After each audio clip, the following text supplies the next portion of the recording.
of life. Hello, everybody. Welcome to the stream. Morning. It's showtime. What's up? Hello, Jazzy, Kim, Deb, Brett, Sam. Thank you for joining us. So today, paranormal myths, misconceptions, and I can't remember what the other word was. Ethics or morality? Moralities, that is it. Thank you, Deb. So as we go on during our discussions tonight... I can't even remember the title of your own stream. I got confused with the last one. Let's just cut the lady some slack. We've been up with you blokes all night long. Yeah. Then I had a brain freeze. Yeah, so let's just, cut the lady some slack. So if anyone has any questions during the stream tonight that you would like answered, as Jazzy did, put them in the chat and we will try to answer them for you. This topic has probably been covered lots and lots of times before, but we haven't done it here on this channel. So we'll get into it and see what we come up with. I can't see my paper though. Okay. I've got my normal glasses under my sunglasses because I can't see. I can't read the chat. Literally, it's just fuzzy. If I take my normal glasses off, it's just because it's dark. I need to book an optician's appointment. I really do. Yes, you do. Hey, Kim, Jazzy, Shelley. Shelley, hey. Hi, Shelley. Wild child. Wild child. Can I take my glasses off now? Oh, that's better. Yep, you can. I can see now. Mark and Annette, hello. We're just waiting for a couple of people to join us, but we could start getting into the questions. Mm-hmm. So the first one is myths, and I had a lot of troubles trying myths. Yes. Right, okay. Paranormal myths. Had a lot of trouble finding the kind of specific ones that I wanted, but let's get into it. Do ghosts only come out at night?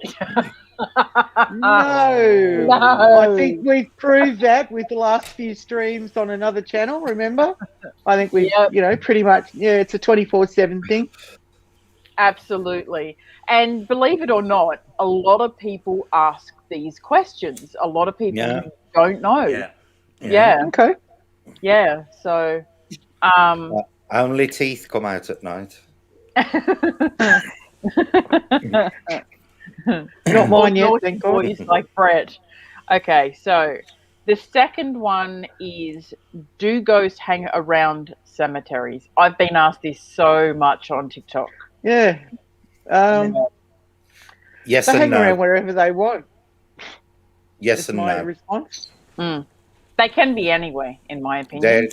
There is, where I come from, there is a famous hall called Himley Hall, which is connected to the gunpowder plot, because that's where they all fled to after the gunpowder plot failed. Now, there is a woman there who was married to one of the owners of Himley Hall, but she wasn't noble born. And her wish when she died was to be buried in the common graveyard, which is on the opposite side of the road to the hall itself. And when she died, they buried her in the noble graveyard in the hall grounds. And to this day, her ghost is actually seen walking across the road from the noble graveyard into the common graveyard, to the point where there are constant skid marks on the road outside Himley Hall, where people have thought there's a woman walking out in front of them and they've had to slap the anchors on to avoid hitting her. So there are some ghosts that hang around cemeteries, but personally I think that is more of a residual one sort of thing. But you can get them hanging around cemeteries, but they don't live in cemeteries like people think. No. Go Sam. I kind of go with the concept that when someone dies at the point of death, that's when their spurs releases. not Yeah. sometime afterwards, kind of thing. Yeah. You know, a lot of people have asked about, asked other people about, do you get better contact in cemeteries? And a lot of people say no, at times. Yeah, I've heard that too. But at the same time, there is stories of hauntings. We have one in here in Donegal where apparently on Christmas Day this spirit of an old lady is seen crying and walking around all the graves. Yeah. Do you know? So, Again, that sounds residual. Yeah. Yeah. You know. Do you want to add anything to Evelyn, that, Deb? I guess those sorts, and Steffi's in the house. I guess the only other additional thing I'd add is that the stories that both Sam and Brett have said, when you think of what gravestones are made of, the material, and we've touched on this sort of stuff before, residual haunting or the stone tape theory could play a part in that. So it's not actually still a spirit as in trapped in time. It's simply a residual of a spirit that potentially transitioned centuries ago, but the wishes were not met at the time. And, I would say that's probably, it's a residual. There's also another Oh, sorry, Deb. Sorry, I thought you'd finished. Go on, carry on. And with the materials that are in cemeteries, particularly a lot of the older ones, I would imagine England, it's no different to Australia. There's wrought iron, which is a conductor of electromagnetic energy, granite, those sorts of materials. And the earth is always charged with electromagnetic energy. So I would suggest that it's not out of the realms of possibility on that basis alone. Yeah. The other possibility you could have connected to that and stone tape theory is people visit cemeteries to honour their past relatives. So, there's a lot of upset goes on when somebody goes to a gravestone and to leave flowers and because a lot of people go to graveyards and talk to the dead relatives. Perfectly normal thing, that a lot of people do. Another possibility is that it is not actually the ghost of the person you're seeing. It could quite possibly be that the people going grieving at the stones are providing the energy, and you are seeing a projection of who they remember, an imprint, not so much as the person themselves. So that's another possible explanation, which links into stone tape theory. The emotional energy would be absorbed into the gravestones themselves of that person, and what you could be seeing could be somebody's remembered images of them rather than the actual spirit of the person itself. Indeed. Yeah, very good point. So for just really quickly, I'm sure that we've touched on this before, but if anyone comes across this stream, one of you want to touch very quickly on the kinds of hauntings? Because you said residual hauntings. There's kinds of hauntings and what they are briefly. Well, there's only two. You've either got residual hauntings or intelligent hauntings. Residual hauntings are basically non-interactive. It is literally like a movie playing over and over again, whereas an intelligent haunting is when the witnesses actually interact with what they see.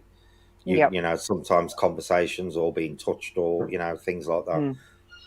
That is the interaction is the defining aspect of what makes it a residual or an intelligent. There has got to be some kind of intelligent interaction between the spirit, whatever you want to call it, and the person witnessing it for it to be classed as intelligent. Yep. Thank you. I'd agree with that. Hey, Jackie. Hi, Jackie. Oh, Jackie. Sorry, I've got a mouthful of tea then. Could there be a small subsection for electronic voice phenomenon without the actual visuals sort of thing? Well, EVP would technically come under intelligent hauntings because you're getting interactive responses. That's true. So that although EVP is a class of its own, like you say, Sam, it is a subset of intelligent hauntings. Yeah. So you can break them down into subsets within each of the two classes. Yeah. Because same with the residual, you can have residuals that are, some of them are time based, so they occur on certain days or certain times of the day, and then other times it could be certain conditions, like they're seen during a thunderstorm. So you can break down residuals as well into different subsets. Yep. Depending on what the trigger seems to be. Hey, Jeff. Hey, Fairy. Yeah. I could roll with that. Me too, definitely. Let's have a look.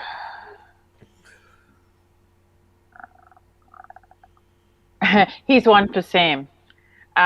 Aliens are little green men flying around in saucers. Funny you mention that, because the minute I got up this morning... You saw one? Don't tell me you want a beard at the bottom of the bed. No.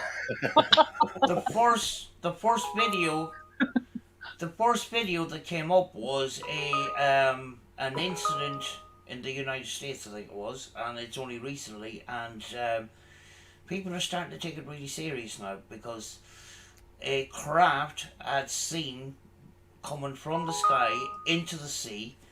There was a splash. I saw that one. A submarine went to investigate it, and there was nothing there. And they believe now that a lot of these UFOs are, was it transmedium or something like that? They're, interdimensional objects rather than physical solid objects. Yeah. And to be honest with you, Sam, that is a theory over the last 20 years that has really grown in popularity in ufology. That they are basically using dimensional travel, and they are coming from other dimensions. A good example of that is Skinwalker Ranch, where they were actually a lot of the UFO, because Skinwalker Ranch is known for the mutilations and the cryptids, but the most famous things to happen at Skinwalker Ranch was the ships that apparently were appearing out of huge portals that were forming in midair, like a dimensional portal. That one that you referred to, Sam, I saw that the other day. That clip where it came down and hovered above the water and then splashed. Yeah. From a Air Force jet fighter squadron. Got it on like the TikTok. I think but this time they photographed it. I think it was taken in thermal, I think. Yeah. Thermal or night vision. I think it was thermal imaging. I think it captured it. I think. Yeah, see, a lot of UFO cases, there's lots of reports of saucers going into the sea. And there are. They believe, one line of thinking is that their bases are actually underwater, so that they're not so highly visible. We had a very famous case back here about 40 years ago in Wales, where ships were regularly seen diving into the sea, and there was just off the coast a pile of rocks, and people photographed what they described as men in white suits walking around on the rocks regularly. And for over 40 years now, there is room. I think it was Newport in Wales, or New Haven, one or the other. There's been reports that they actually have a base off the coast in Wales. Well, have you ever seen the movie The Abyss? Yeah. Yep. Yeah. That, and the same with Cocoon. Cocoon. There's no reason. Yeah, that's good. We're all showing our age. Yeah. But there's no reason to suppose, in the vastness of space, and we're only one galaxy, right, that we're alone. Yeah.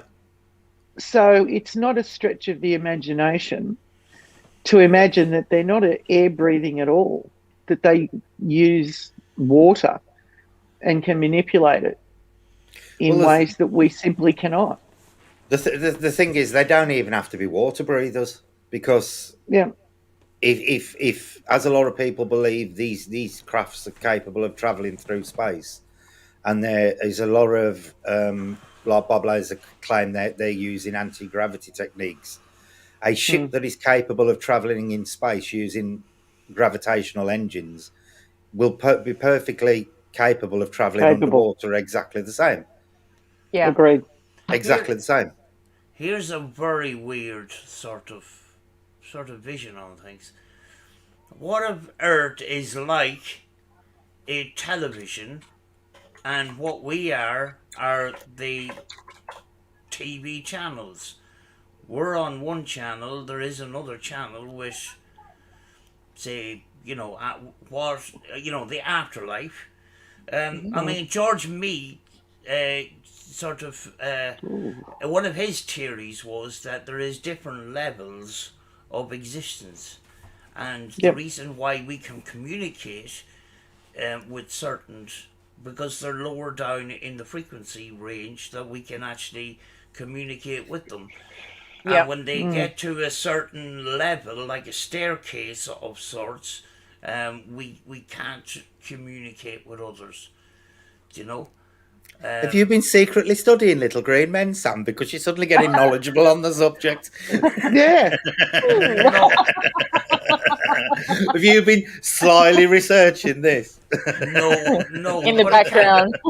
No, but it kind of ties into it Yeah. a little bit, because Yeah. what is Little Green Men? Yeah. Is Little Green Men, are they a different species? Are they the same species? We don't know that yet. Yeah. Do you know? Well, we don't. one of the newer claims now that is coming out a lot is the alien, because some people claim there's about nine different species that visit the planet currently. That's the thinking. It is now becoming common acceptance that the ones that people describe as the little grey men with the big black eyes aren't in fact actually real beings, that they are genetically created drones. That is current thinking now, and they're actually being controlled by a higher species that is occasionally seen with them.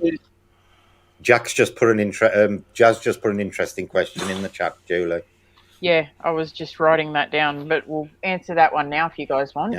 Yeah. So Jazz has asked, do spirits get stronger and feed off of a bad mood, or is that a myth? Do you want me to start? I don't care who's, whatever. Right. Yeah. My personal, and this is just my personal belief, I do not believe that spirits in any way, shape, or form need to suck off us like some kind of energy vampire. I don't believe that they do. I believe that when you move on to wherever you go, you are adapted to survive in that realm, whatever it is. You don't need to vampire off a living being. This is just my personal opinion. In respect to, do they feed off bad moods?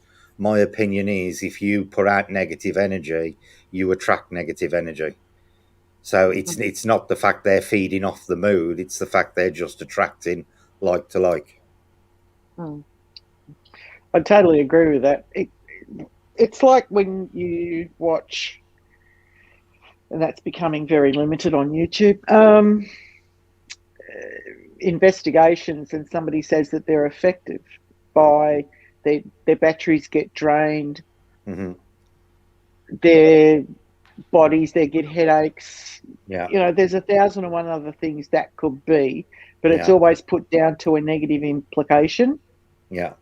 I.e. Desmond. I do believe that it's possible they may be able to drain batteries because they're literally tapping into the electric power in the battery. I don't think they suck electric out of the body. No. I think we imply psychosomatically what we've been trained to look for. Bang on. Bang on. So when we see a battery drained, or our first thought is what we've been pre-programmed by watching these shows and how it's been portrayed. Yeah. That's what we expect. Yeah. And whoever's doing the investigation reinforces it every time, no matter who you watch, because that's the common standard that is expected. No one questions frequency. Yeah. No one, whether they've been dehydrated, if they've been at work all day and they race off at night, you can get a headache from being dehydrated. Yeah. You can be affected with a migraine if you're too close to an energy source to start with. So who knows about all, overhead wires? There's 1,001 other things that could be. Yeah.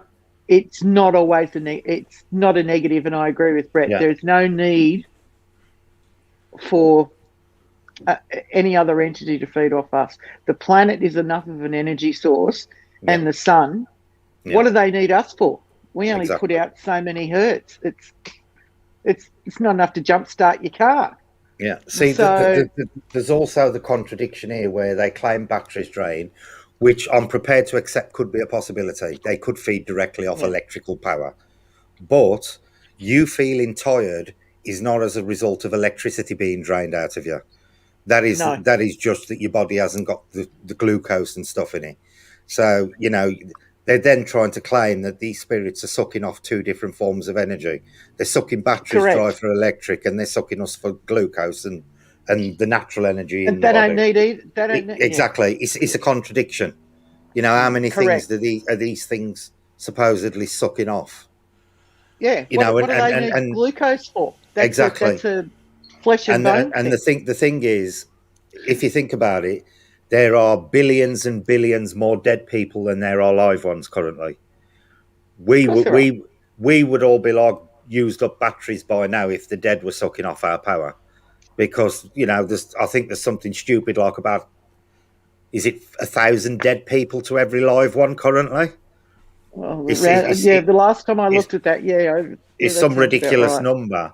And what you've got to realise is if a spirit was sucking off you electrically, they would be directly interfering with your brain, because that's how your brain works. It's basically electrical impulses. You wouldn't be feeling tired. You'd be twitching on the floor, not being able to function, and probably dead. And you've also got to allow for the fact, like we touched on, I think last week or maybe the week before, when I used the example of strobe lighting and frequencies and so forth with my sister who's an epileptic. You don't know the medical condition of these people. Exactly. You don't know any background other than they've been affected. Well, that's great, but don't always assume that it's A, a Desmond, or B, that it's negative. Right, Sam, we've had sorry, Deb. Sorry? Go on, Sam. No, go, John. We've had a case where we went to a location, and the location was filmed on television about 15 or 20 years ago, and it was a legit, proper investigation by a guy called Andy Matthews. And that's how I got the location. The place was called the Cuneen Ghost House. And we went into that. We went into that location with a lot of equipment, and sorry, Sam, I ain't laughing at you. I just had some really dirty-minded thought when Julie was putting her lip gloss on. Sorry. I know. I saw you watching me. That's why I just. Can't touch this. We always go to locations with a lot of batteries, and these batteries were. It was like putting bullets into a gun. They were gone within 10 minutes and stuff like that. Now, the way we sort of looked at it was, instead of maybe the spurts draining the batteries, is there something else at play that caused the hauntings and caused the batteries to drain? Exactly. Exactly. Because there can be natural places that actually will drain batteries. Of course there are. It occurs naturally in certain places. So what you're saying is spot on, Sam. Yeah, there was one or two devices that didn't drain, but everything else that we used drained. Yeah. Our camera was one thing that was okay, and a Ghost Meter Pro, one of these ghost meters, the plastic see-through thing. Yeah. The really annoying ones. Yeah, that was fine. The K2 kept draining, and all these other things. Radios, everything. Just within 10 minutes, just from and we had a thermal camera, and you could see the the little battery meter just going down to nothing.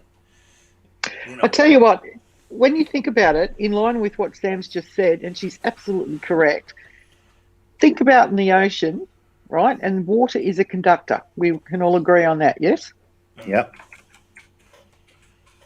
Think about all the coaxial cables for the internet and satellites that is laying on the bedrock of the ocean across thousands of kilometres. Now, wouldn't that energise energy in Earth even again? Yeah. Who knows what you're picking up on some things. Exactly. For all you know, you're picking up on a chat from a coaxial cable. Yep. Yeah. Yeah, especially salt water, where salt water is a bit more Exactly. conductive than It's even more conductive, salt water. Yeah. Yeah. Correct. It is. That's where I was going next. And the other element is the salt in the water. Yeah. So, I'm not trying to burst anybody's bubble, but think logically about what it is that you're actually watching before you, when you're watching investigations. It's just the spook factor, and we've all been trained to believe that it's this, that, and the other by watching these programs. So we automatically mentally go there, when in fact, if we stopped and took our, let's be entertained hat off and think logically and rationally, there are a gazillion unknown explanations for what's happening in front of you. Yeah. Mm-hmm. Yeah, that's exactly right. Yeah.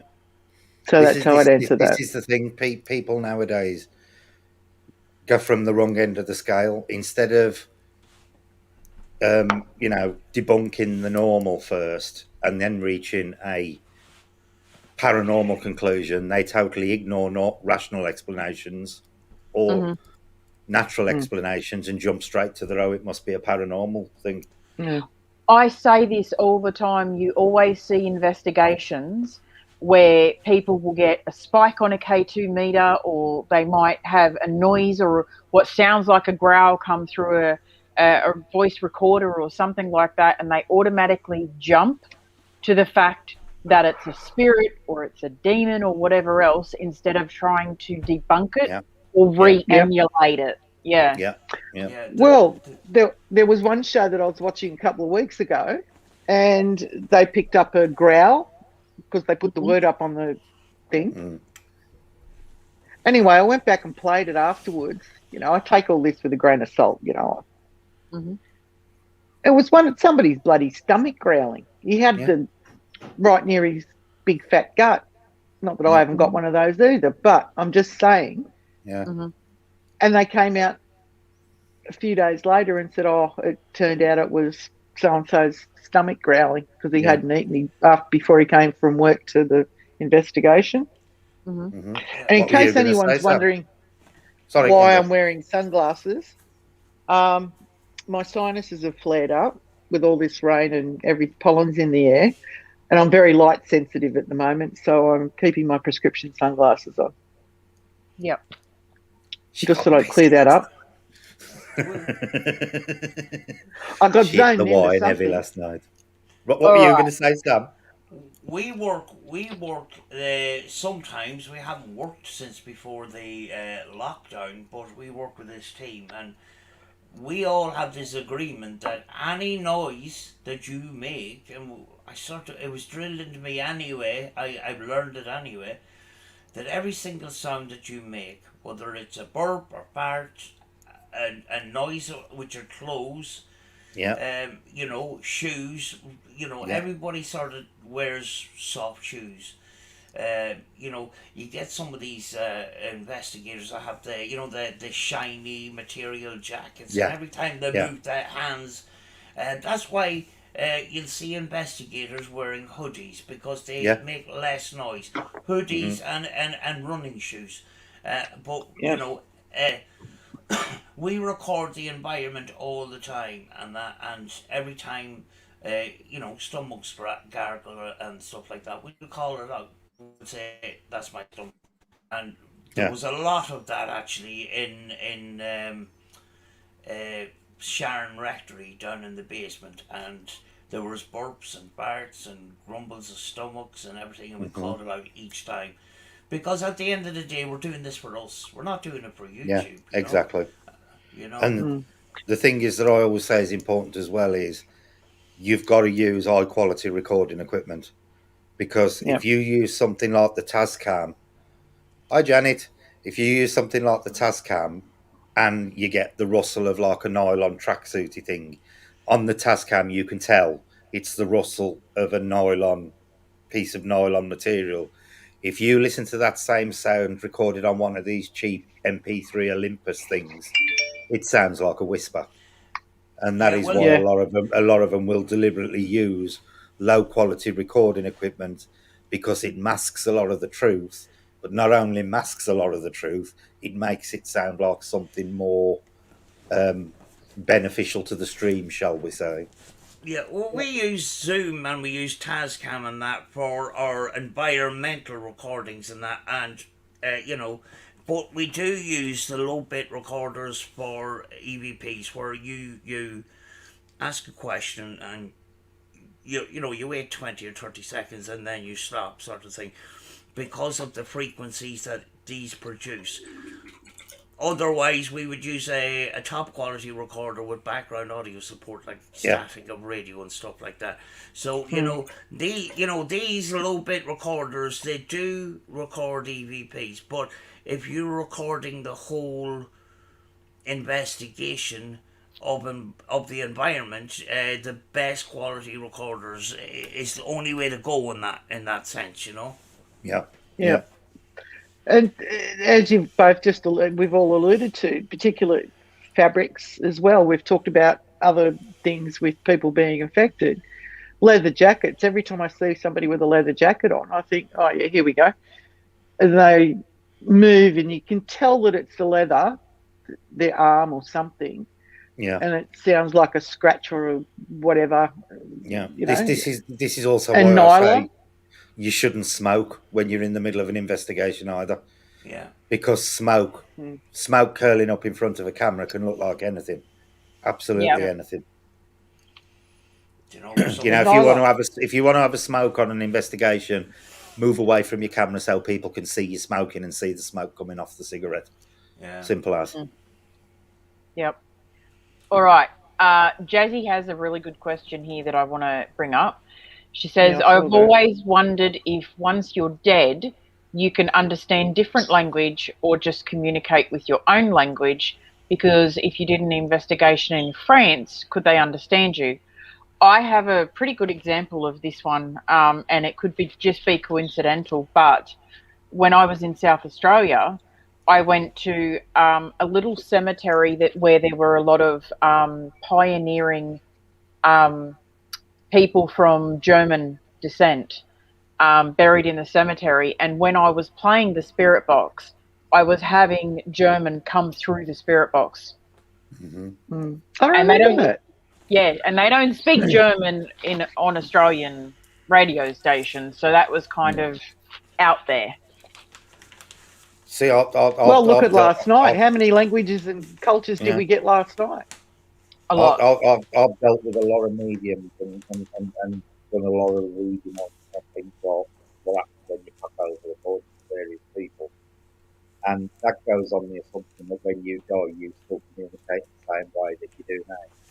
Now, most mediums will tell you that it isn't so much a language, it's more like a thought process they communicate with. So it is literally like a universal language. From what I've been told from various mediums, once you pass out, and this could be totally bullshit, it's just what I've been told, language goes out the window. It's more of a universal language that is used on the other side. I've been told that too. It's more of a thought process than an actual language.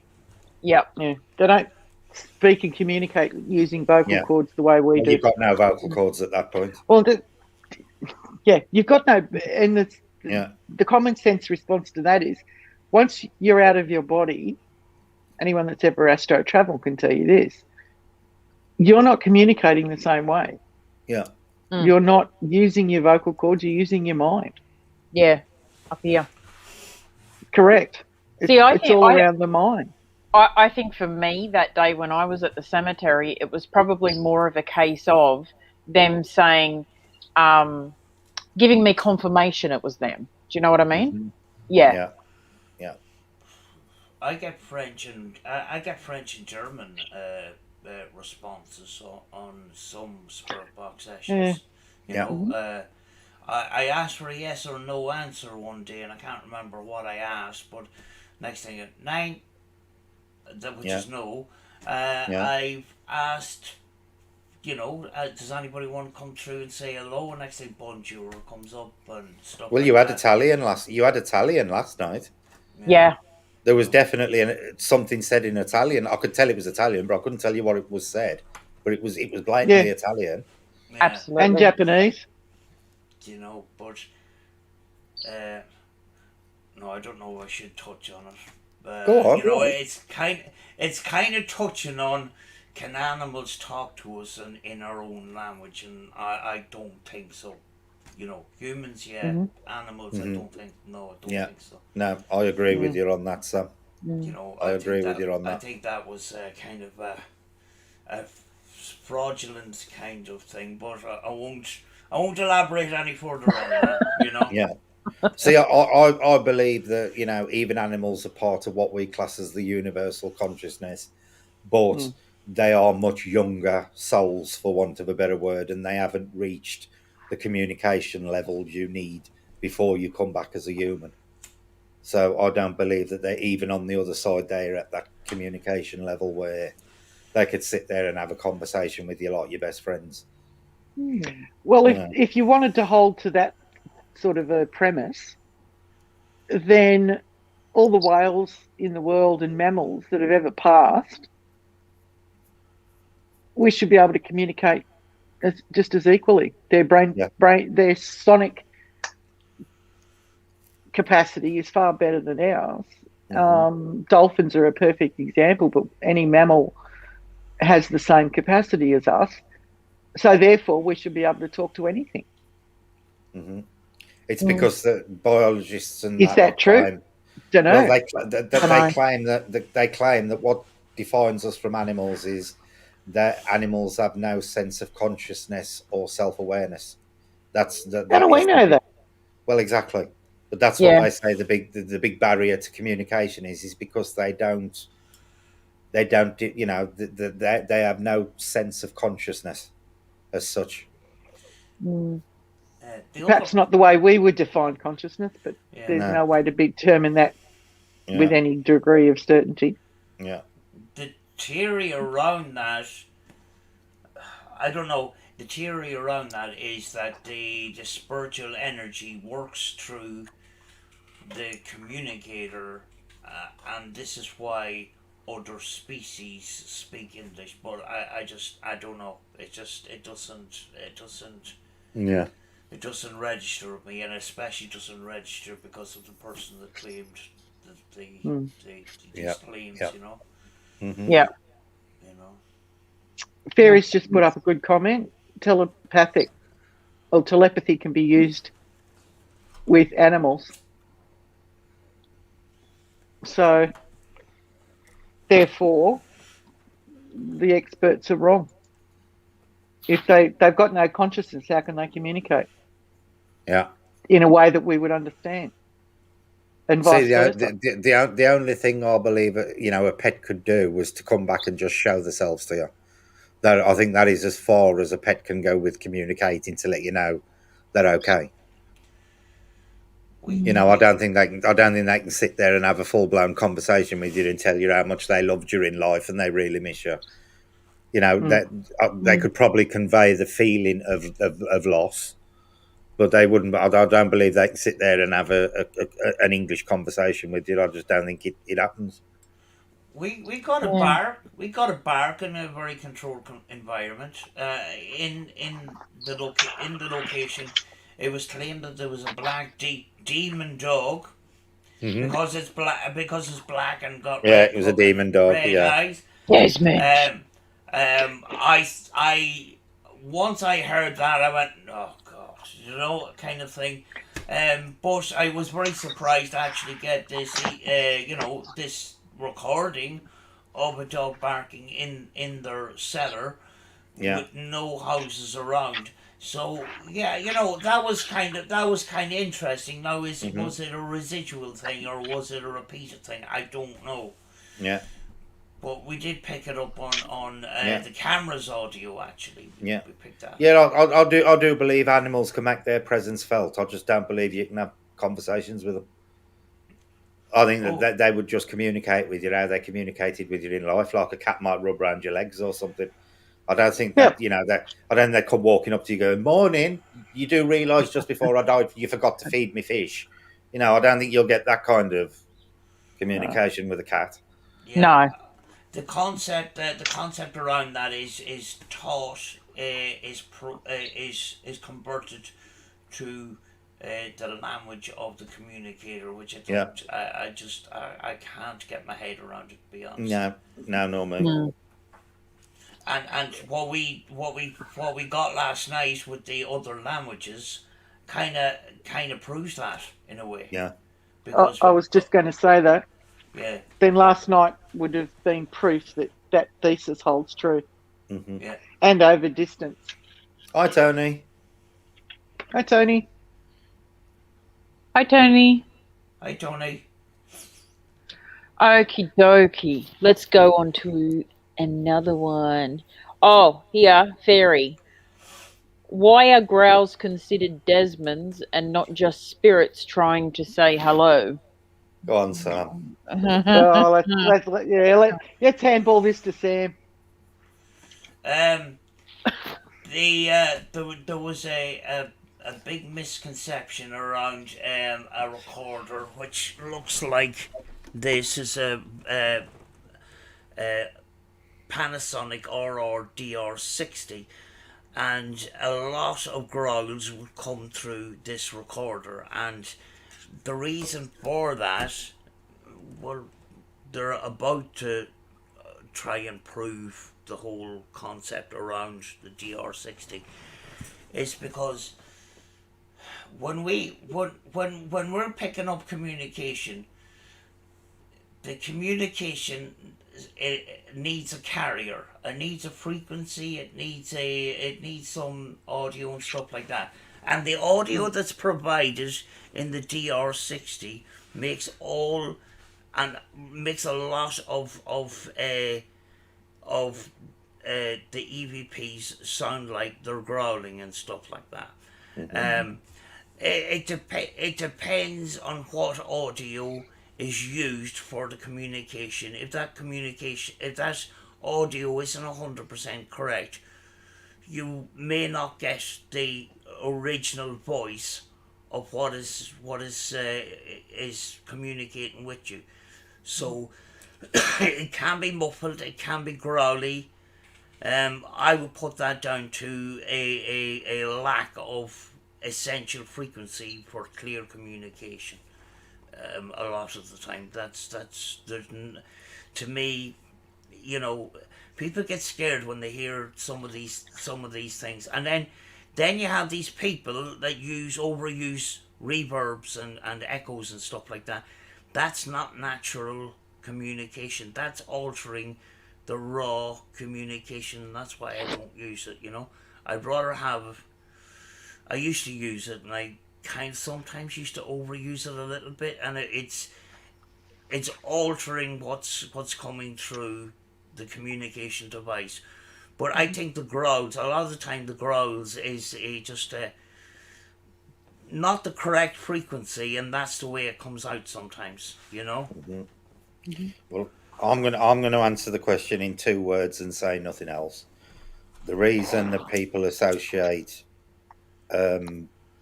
growling and stuff with evil entities in 2 words can be summed up as horror movies, and that's all I'm saying on that topic. I will say 1 word: views. Yeah. Oh yeah. Mm-hmm. All right. Tony has another question which Sam could probably answer. He said, I recorded at Gettysburg. Oh, I When want to the go to wind is Gettysburg. blowing, you can hear voices and even Native American chanting. How can I hear it clearer? How can he get clearer recordings of that? Natural sounds like birds and even faraway traffic it can be a carrier for EVPs. When you have wind blowing into your recorder, that's when it gets a little bit tricky. And you can, I can't do it, but audio engineers can take layers of audio. Yeah, that can take the frequencies out. But there's always a price to pay in a way. But when it comes to EVP, wind is not your friend. When it comes to wind blowing into the microphone, yes, you could create a frequency for a carrier and that, but it sometimes distorts the audio and it's not good. It's when the speaker in the microphone is forced with wind and makes that noise, that's when it's very, very difficult to extract EVPs from wind effect itself. The sound of wind, you can pick up EVPs and that, but it blowing straight into the microphone, it can ruin everything. Yeah. And that's the thing too, I guess, with a voice recorder too, or, an EVP recorder, because they're so sensitive, there are a lot of things that could be misheard as being voices or growls or something else, couldn't they? That was exactly what I was about to say, Julie, after you finished. Absolutely. Yeah. I would be very doubtful or very dubious of any evidence that you're only getting when the wind is blowing or it's increasing when the wind is blowing, because the wind uses an awful lot of frequencies when it hits the ear. So, the chance of oral pareidolia is absolutely gigantic when it comes to the wind. I would say, if you are only hearing them when the wind's blowing, then it is the wind and not something paranormal. It is the Yeah. wind somehow hitting the right frequencies to either sound like whispering voices or to sound like chanting or whatever. If you can't hear it, once that wind drops down, if you do not hear it at the same level, what you are hearing is oral pareidolia as a result of wind. Agreed. And the wind produces static, so Yeah. that's going to impact on your equipment. I think what's really important, and I've kind of learned that over time, is you go to an investigation and say, right guys, let's do an EVP. They ask a question, you wait 30 seconds, bang, play it back, ask another question, bang, play it back, and then they play it back live on camera and they go, oh, we didn't get anything there, and they'll go and delete it and that. I think what people should do is, even if they didn't feel like they got anything, do a segment after they're live and say, right, we're going to go through the EVPs and put it through the editing software every time. Yeah.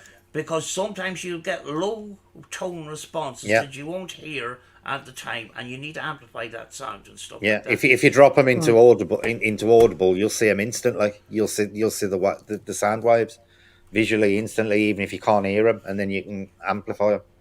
Even Audacity is free. Using Audacity, perfect piece of software for it. People ask me, what's the best recorder? I says, have you got a computer? Annabella Cardoso is one of the last people of the old school ITC and that. She uses her computer. She doesn't use other recorders and stuff like that. She just uses her software and records off the computer and stuff like that. Then she has the EVP. But when you're out in investigation, you can't hear the EVP. Don't throw it away. File it away. Go through your software. You may be surprised. So Evelyn just said, what about when we as the audience hear a growl? And I just put up there, if we were live, for example, they can let us know. We'll debunk it. We'll go through, or did someone do this, or what was that noise, See, yeah. Angela, sorry. The problem is you've also got to take into account the location at the time as well. Mm-hmm. Because if I don't know what, well, I know you've got weird fucking animals over in Australia, but over here, we've got things like badgers and stuff like that. And if a badger is out and about at night, they make growly, snuffly noises.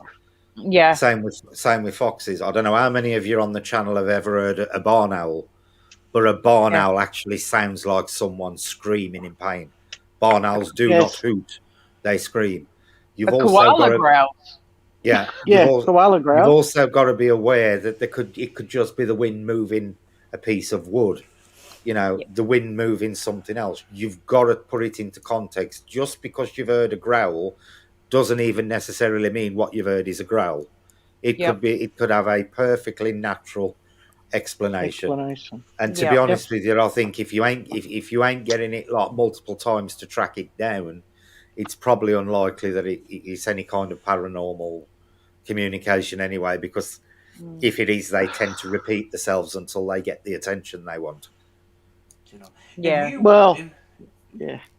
If you walk around a location which it has camera zoom and plug a pair of headphones into it, you got bionic ears. I mean, I've heard animals rustling in the trees. Yeah, on the same with my Tascam.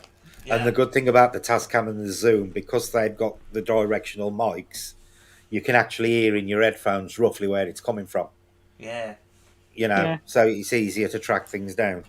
But just because just because something sounds like a growl doesn't mean it is a growl.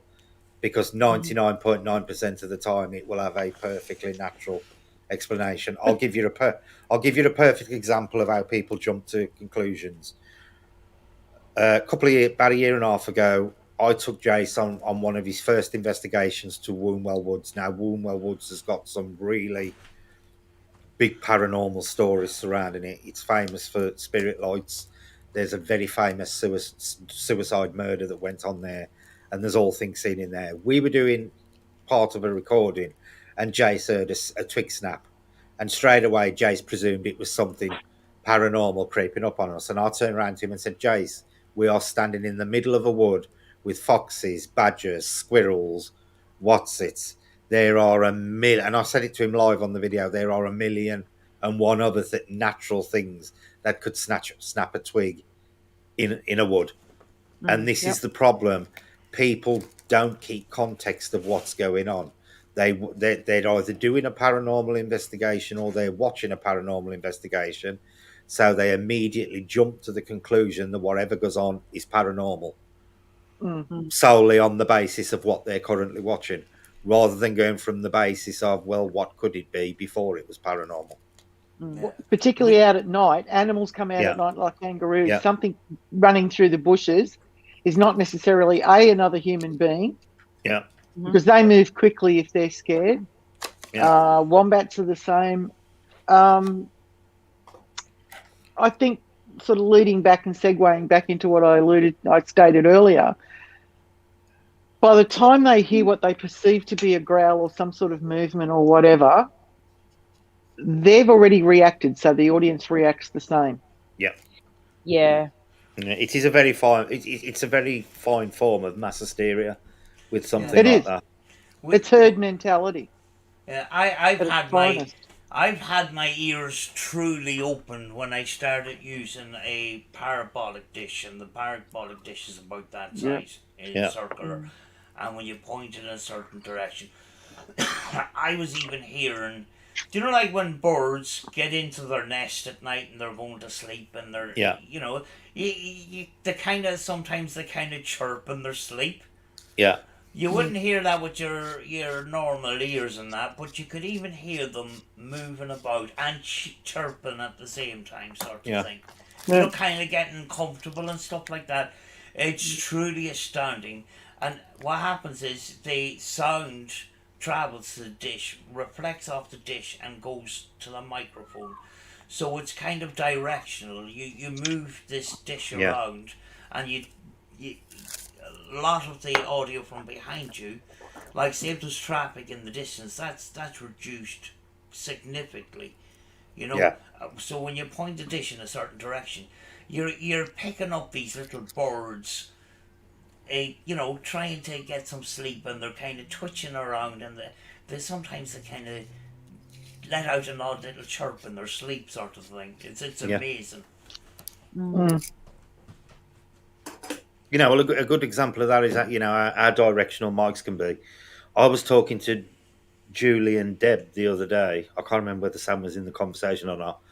And my dog started barking really loud, and I'm going, shut up, shut up, shut up. And neither Julie and Watson could hear it. Now, that dog was only like 4 feet away from me because the mic is actually set literally within a very narrow field to me now. Yeah. So anything outside that field ain't picked up. And then the parabolic dish is exactly the same, but does the opposite effect. It magnifies everything in that narrow corridor of sound.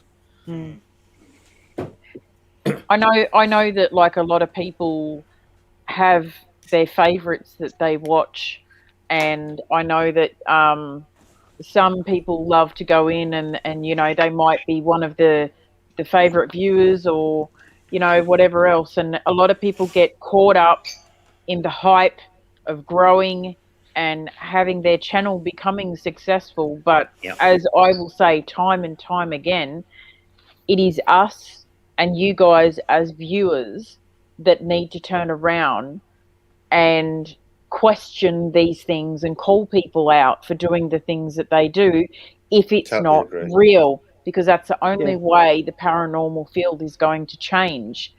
And all of the fake stuff is going to move into the entertainment category. So when you say that, you know, when I started off investigating, I made loads of mistakes. But me too. The viewers, everybody does. The viewers never called me out on it, and that's not a good thing in proper paranormal investigating. No. You know, there may be an odd person that would say, well, you could have done this differently, or blah, blah, blah. But in general, they say, brilliant investigation, you're fantastic, and all the rest of it. I said, don't say things like that, because I'm not. You know? They get caught up in they want to be part of something, and I understand that. That. But, you know... Perfectly normal human reaction. Totally. And I understand people not want to call other people out because, or call me out. They don't want to cause offence or whatever. Friction, I understand that, but I think it's important when we progress in that, we look back and stuff and say, well, I could have done this different, you know. Yeah. See, no, absolutely. I'm the opposite with that, Sam. It annoys me no end if people sit there agreeing with everything I say. It annoys me no end. I would rather people... You're wrong, Brett. I would rather people turn around to me and say, well, I don't agree with that. Here's my point of view. Because when people... I'll tell you something. When people have had the nerve to do that, the amount of things I've learned new from conversations like that is unbelievable. You know, and I've had conversations that have totally changed my opinion on a paranormal subject, totally based on them going, well, I don't agree with that. I think it's this. And when I've looked into it, I thought, you know what, that actually sounds more plausible than what I originally thought, and adapted my, you know, my opinion to that. To me, there's nothing more annoying than having a chat room full of yes men. It really does my head in. And the thing is too, I mean, I've been in this situation before. I've called people out before for their BS. And the thing is, as soon as you do it, you encourage others to do it. So it's like a chain reaction. You open the floodgates. Yeah, people will stand with you. They will. They'll say, oh, I was thinking that, but I didn't want to, you know, say it. Exactly. Speak your mind. If you think there's anything that... I mean, how many times over these streams have people seen Brett and I not agree on something, and I'll diplomatically say, well, I'm not there yet, or I'll find another way. Or well, look at me, and I always make a joke about me and spamming aliens. To the same conclusion. Yeah. It's like when, I always make the joke about me and Sam whenever we just discuss aliens, because Sam's at the exact opposite end of the pole to me, and I just find it funny. Me and Sam have never had a single argument about aliens. We've disagreed on Shouldn't our have to beliefs argue. on them, but we just happily laugh it off and do on. But it's not just the fact of pointing out fakes. If people just have a differing opinion on a subject, then say it. Because there isn't a person on this planet who can say what they're saying about any topic in the paranormal is the truth, because we simply don't know. Exactly. It's true. Yeah. Kim's just raised a good point. Yeah, I saw that. Absolutely. And she's spot on. I The said minute you something do once. call it. Yeah, I said something once when I seen something I knew was fake, and they were a big YouTuber and blocked me. Yeah. That's guilt. Yeah, exactly. I've been called out a couple of times for using radios, and they're saying, that's old school. We've moved on from this. You should be using the Wonder Box. And I'm going, right, you're getting this from a certain person. People are following this, and it's a problem in ITC for us. And then I go into explaining what these pedals actually do, Yeah. and Yeah. we may not agree at the end, but we can have a debate about it. I've called out that certain YouTuber a couple of times, and I've had people that came on and said, leave the guy alone, he's a godly man, and then I go into explaining why I disagree with him and stuff. There's no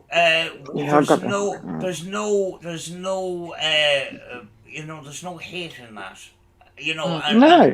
and I would go into explaining why I'm calling this guy out and why some of the things that's been going on is bad for ITC, sort of thing. And in general, when I get negative comments like that, they normally are constructive debate. Comes from that, rather than just the 2 words. Oh, see what Kim's just put there. I said something once about him, and then he put, block me, and they said they didn't want any negativity. As far as I'm concerned, there's a difference between negativity and constructive criticism and difference of opinion.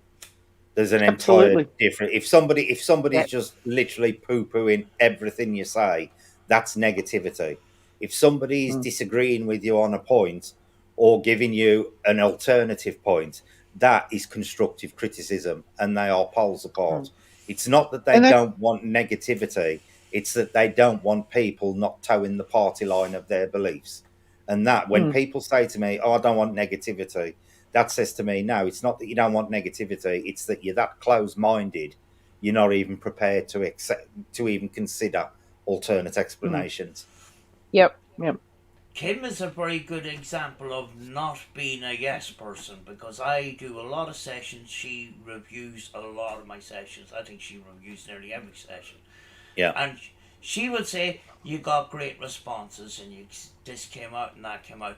If there's a session where there's absolutely nothing in it, she'd say, in my opinion, I didn't pick up anything. She didn't say, well, you got nothing. Yeah. She says, in my opinion, I didn't hear anything today, but you made an effort. Thanks for the video. Exactly. And that's just the way, I appreciate that, Yeah. And that's how adults do it. I mean, you see some of these channels, and my God, the abuse and carry on and drama. And I've told you about a channel that I jumped into a couple of weeks ago, and I just, 45 minutes later or 40 minutes later or something, I just went, oh, no, and I unsubbed completely. But the reality is, adults debate logically, factually, or they simply say the truth, I don't know. Yeah. It's like anybody that thinks that any of us are expert, we're not. We're talking from experience. No experts in the paranormal. Nope. And logic and reason. We're not drama queens. None of us, although I would suggest when it comes to the electronic side, Sam is someone who I would turn to and classify as an expert in that field. Absolutely. Ooh, I don't know about that. I'm No. only there. Well, I'm- you're more knowledgeable. Mm. If you're not comfortable, you've got far more knowledge Yeah. than certainly I do. And Yeah. that's why if anything came up about that, I would defer to Sam and say, yeah. The people that I look up to, and there's only one person at the moment in the line of audio and stuff like that, is actually an audio engineer that's into the ITC. And that's when I discovered how little I knew about audio. And it is, to me at this moment in time, it's a learning process, and it's an extremely difficult learning process. You know, we get the impression, we get this equipment, and we get a K2 meter, and get a PSP7, we go out and we investigate and do our ghost hunt and stuff like that. It takes weeks and weeks and weeks to go through everything that we do it and does. stuff like that, especially It does. when it comes to audio and stuff like that. Yeah. Where we do the old ways, where we we do an audio recording along with our video recording and that. And Penn and Sue the Paranormal, the people I work with, they often put recorders everywhere in a location, all over the place. And each person gets a recorder and they review the whole recording, which could be 4 or 5 hours. To review about 10 or 15 minutes could take the whole day to do. Sort of thing. You know, it's people don't realise how long you have to sit there and keep listening to it. And it is not easy to sit there for 4 hours and just listen to comparative silence for the majority of the time. What happens sometimes when you get an EVP and you try to amplify that, you're also amplifying the sound around it, and you're trying to filter it down, and sometimes you start distorting the EVP and you're trying, what can I do? You know, it can be so frustrating trying to clean it up, and no matter what direction you go, if you go outside that boundary by a tiny little bit, you start distorting the audio, and you're kind of caught in a place. I don't know which direction to go to try and clean this up, you know? Yeah. See, Jack's just put there, I try to be truthful. Some of the boxes Sam uses, I just can't handle. My ears can't take it. Now, what I'll say to people who say that is, believe it or not, by not listening to them, you are actually limiting yourself, because you find the best communication, from my opinion and from my experience, has always come through the static, not through the direct responses you get. It's what you hear coming through in that static where you get your little nuggets. So, by not liking hearing static is something as horrible as it is to some people, it is something you really should try and train yourself into listening to, because you're limiting you're limiting yourself by not listening to static on a static type box. There's just so many frequencies there. You're just discounting because you don't like the sound, and that's where your nuggets will come from. Is in that static. You gotta train yourself to listen to different boxes. Like the one Sam was using last night, the long cream color one. Yeah. The first couple of sessions I listened to that, I couldn't pick up anything out of it. But now the more that I listen to Sam using it, my brain is starting to pick them up. I can hear them. Yeah, that one. But that is a Kim wears two hearing aids. Now that is going to be a different situation. All right. I didn't know that. I don't know. Me either. So, pitch correct. Yeah. Which I did buy recently buy a box. I bought it yesterday, and it's a noisy box. But when you're reviewing things like that, take plenty of breaks. You know, take it as because I'm not putting out. You know, when it comes to a session, I put out a video. You can stop and take a break. You know. Yeah. But you see, this is where we get to noise filtering and noise suppression with the noise gate pedals and that. Noise gate pedals and reverb pedals they're designed for a stable audio, like music. Yeah. Music from a guitar.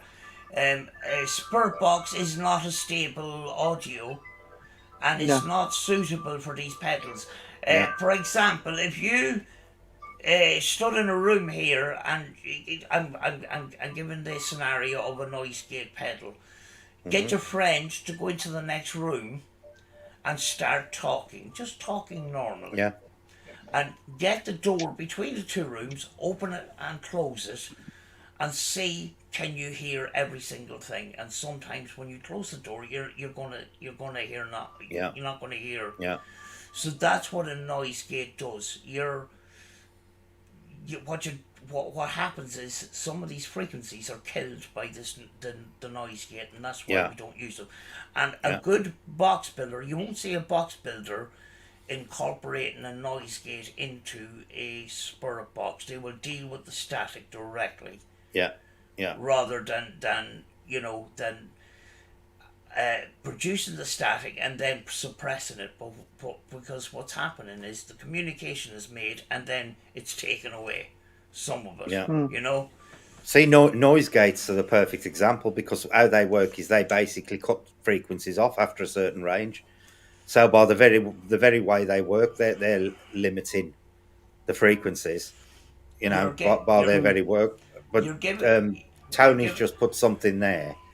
When you listen to static long enough, how do you know it's not a kind of pareidolia? I'm just wondering. You can never 100% guarantee that what you're hearing isn't pareidolia. And this is what a lot of people won't accept. You can never say with 100% certainty that it isn't. But when you listen to enough white noise, you get a sense of what is actually pareidolia and what might not be, because normally when you get an actual response or a word, the static sound itself actually changes. You lose all that background hiss, and you get a very clear word or phrase said as if it's said in a silent room. All that noisy static noise vanishes, and you just get the word or phrase as if it's said in a quiet room. And that is normally a good indication that it is actually a communication rather than just pareidolia. But even in that case, you can't 100% say it definitely is. You can never rule out visual or oral pareidolia at all, ever. I think that's it's a good idea, when it comes to things like the PSP-7 and noisy boxes like that. Take them in sections of 10 minutes. Give yourself a little break. Go back to it. And then you go, every time you go back to it, you go back to it in fresh ears rather than being overwhelmed by all the noise. Yep. That's what I do. I have to listen to it in blocks. Yeah. We won't do that on the video because I record raw. I record raw as it is. Don't alter the video. Don't put in subtitles or anything like that. And I pick up stuff afterwards that I don't talk about. Yeah. I don't know why I'm putting it on YouTube, but some of the people that are really big into ITC, maybe they'll like it. Yep. Yeah. Going back to a comment that Fairy mentioned. Sorry, Sam, you go. Go on ahead. I agree with what Fairy commented. When I'm listening to some of your stuff and other people where there's a lot of static, I don't wear the earbuds. Then they don't give me a bit of a one of a better expression of buffering, but I do wear my big headset and I get a cleaner sense of it then. I think when it comes to headphones, when it comes to reviewing EVPs, the best thing is not to have noise cancelling headphones, because you're gonna cut out some stuff that you will not hear. Yeah. Okay. Just ordinary headphones. In investigations, I think the best headphones is open. I just heard growling. Did you hear that in the background? Oh, I did. Did you hear that rumble? Yeah, I thought that was your dog. My No. my dog's asleep. There was rumbling then. See, now that could just be, the codec playing up. It sounded Well, like if you can hear growling, but my I'm pretty. Go on, Deb. if you can hear my chimes, then my next door neighbour's heat reverse cycle air conditioning heater just clicked Yeah. on. Oh, So it's probably that. Yeah. perhaps, So yeah, There you see, go. and that's a perfect example of how somebody can turn around and say there's growling going on in a stream or there's growling going on yeah, in a video when there's a perfectly natural explanation for it. yeah. Faz has just put his aircon or heater Yeah. on, and Yeah. the huge big unit for it's just right there over the other side of the fence. Yeah, you should Debunked. invite Faz. You should invite Faz over for a stream one day. Oh, he's a lovely guy. Absolutely lovely. God love him. He texted me just before I came on and wanted to know how I was going with the streaming. If I had any difficulties, don't hesitate to let him Yeah. know, and he'll try and help out. He's just a lovely guy. Oh, He gives, yeah, and he gives me. We talk about engineering stuff, and he gives me the latest copies that come to his work. He works for Alcoa here in Binjara, and he's an engineer, and he gets me the latest Engineering Australia mags. All right. Yeah, I'm going to have to go through Nightbot with you, Julie, because your Nightbot is driving me crazy. with that command Yeah. thing, I know. Yeah, he's doing my nutting. I'll go through Nightbot with you when you've got time. Okay. He's doing my That sounds nutting. good. Keep coming up with that crap all the while. Yes. Okay, let's He's crack on. pretty- More questions. He's preying on my OCD. No one's got any more yet, but let me have a look. I wanted to try and touch on something else too, and I'm sure we brought it up before, but what's it called again? Internet myths that come alive, such as Zozo the Demon! Zozo, Slenderman, all of these other things that people Mothman. create, and then people run with them and claim black and blue that they're real, and they're Yeah. not. Yeah. What Do are you- your do- opinions? Do you realise that Zozo and Slenderman were only 3 months apart in creation? I remember when the Zozo thing happened. Yeah. Yeah. Actually, They- Slenderman too. They made their internet debuts 3 months apart. Now, Slenderman was actually as a result of a publishing company was looking for a character for a new horror comic, and he was the winner of that competition. He was one of the entries that won. That's the origins of Slenderman. And Zozo the Demon was done by, and I'm going to say it and probably upset people, an attention seeker who was a big fan of Led Zeppelin. All of the myth and symbology surrounding Zozo can be taken right back to Led Zeppelin album covers and stuff. And what a lot of people don't realise, I've actually got a link somewhere to the very original post, because it was first discussed on a creepypasta type ghost story forum. Oh. And I've got it on my other computer. I'll have to power my computer up and find it. And his story changed so many times during the following months of what happened and how it happened. Both of them are complete myths, both of them. And they were literally created 3 months apart in 2009. It's amazing what people will believe without actually Yeah. seeing evidence. That's the thing, you know. Yeah. Absolutely. Absolutely. Oh, Jay's mother's just popped in. Good morning, Brett. JSN. That's my son's mother. Oh, hello. Thank you for coming in. Hello. And when I say hi, Jules, I'm talking to her and not Julie. Not me. Fine. Okay. Another Julie. Good to know. Hi, Julie. Barry just put up drop bears. Drop birds. Yeah. I wanted to know with all the Zozo and the Slenderman and all of that stuff. Now I know that it is powered by the people and their imaginations, because it's the people out there that read these things and run with them because they know they're real. Do you think there is a possibility that if, say, an abundant amount of people put energy into something, it can make it actually happen or appear? Or do you think that it's just a bunch of bollocks? It's been done. It's been done. There was Power a of very suggestion. there's a very famous experiment in 1976 where a bunch of psychologists got together and paranormal hobbyists, and they created an entity called Philip.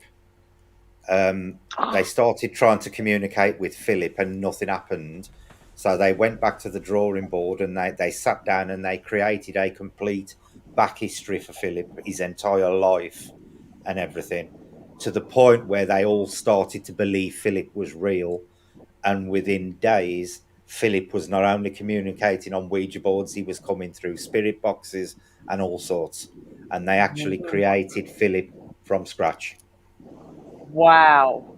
And that's a Well, very We've done famous that. experiment in 76. it's funny you Yep. mention Philip because we get Philip all the time. We still don't know who he is. Yeah, but that was the exact purpose of the experiment. They wanted to find out if enough people could generate something to the point that it came into existence, and they proved that it did. But it only worked once they fully believed that Philip was real. They had to convince themselves that Philip had been a person, even though he wasn't. He was totally fictitious, and he started to communicate with them and interact with them physically. Power of the mind, hey? Yeah, yeah. I say it a lot, and I'll say that Yeah. again. It's crazy, isn't I it? think there was a lot Yeah. of that For stuff. those that are just for those that are new to the room, hello and welcome. I'm wearing sunglasses because my sinuses have flared up with all the rain and pollen here in Western Australia, and I'm become very light sensitive, so I'm trying to stave off a migraine. That's why I'm wearing these sunnies. Thank you. Sorry, Sam, you were saying, honey? I think there was a lot of similar sort of experiments throughout the scroll experiment. You know, Yeah. where it seemed like, you know, they what they were doing was actually conjuring something out of basically nothing. You Yeah. know? Yeah. Well, what you've got to ask yourself is like when you go back to medieval times, like when the witch hunts and stuff were going on, was it because there was so much mass hysteria and belief in these things that the witches were basically supposedly creating? And let's be honest, 99.9% of them weren't witches; they were just local herbs women and stuff. Yeah. Was Yep. it the local communities who were actually generating this stuff rather than the people they were accusing of? Yeah. Totally by their belief in it If you existing. dislike somebody long enough, hard enough, and bad enough, Yeah. and you've got to feed hate as an emotion and a psychology, you turn them in for anything, any reason whatsoever. Yeah. Yeah. And fairies just put on fairies. We're simpatico here. Mind control. We've touched on that before with army experiments going back to the 30s and 40s. Yeah. Yeah. And probably even earlier. Yeah.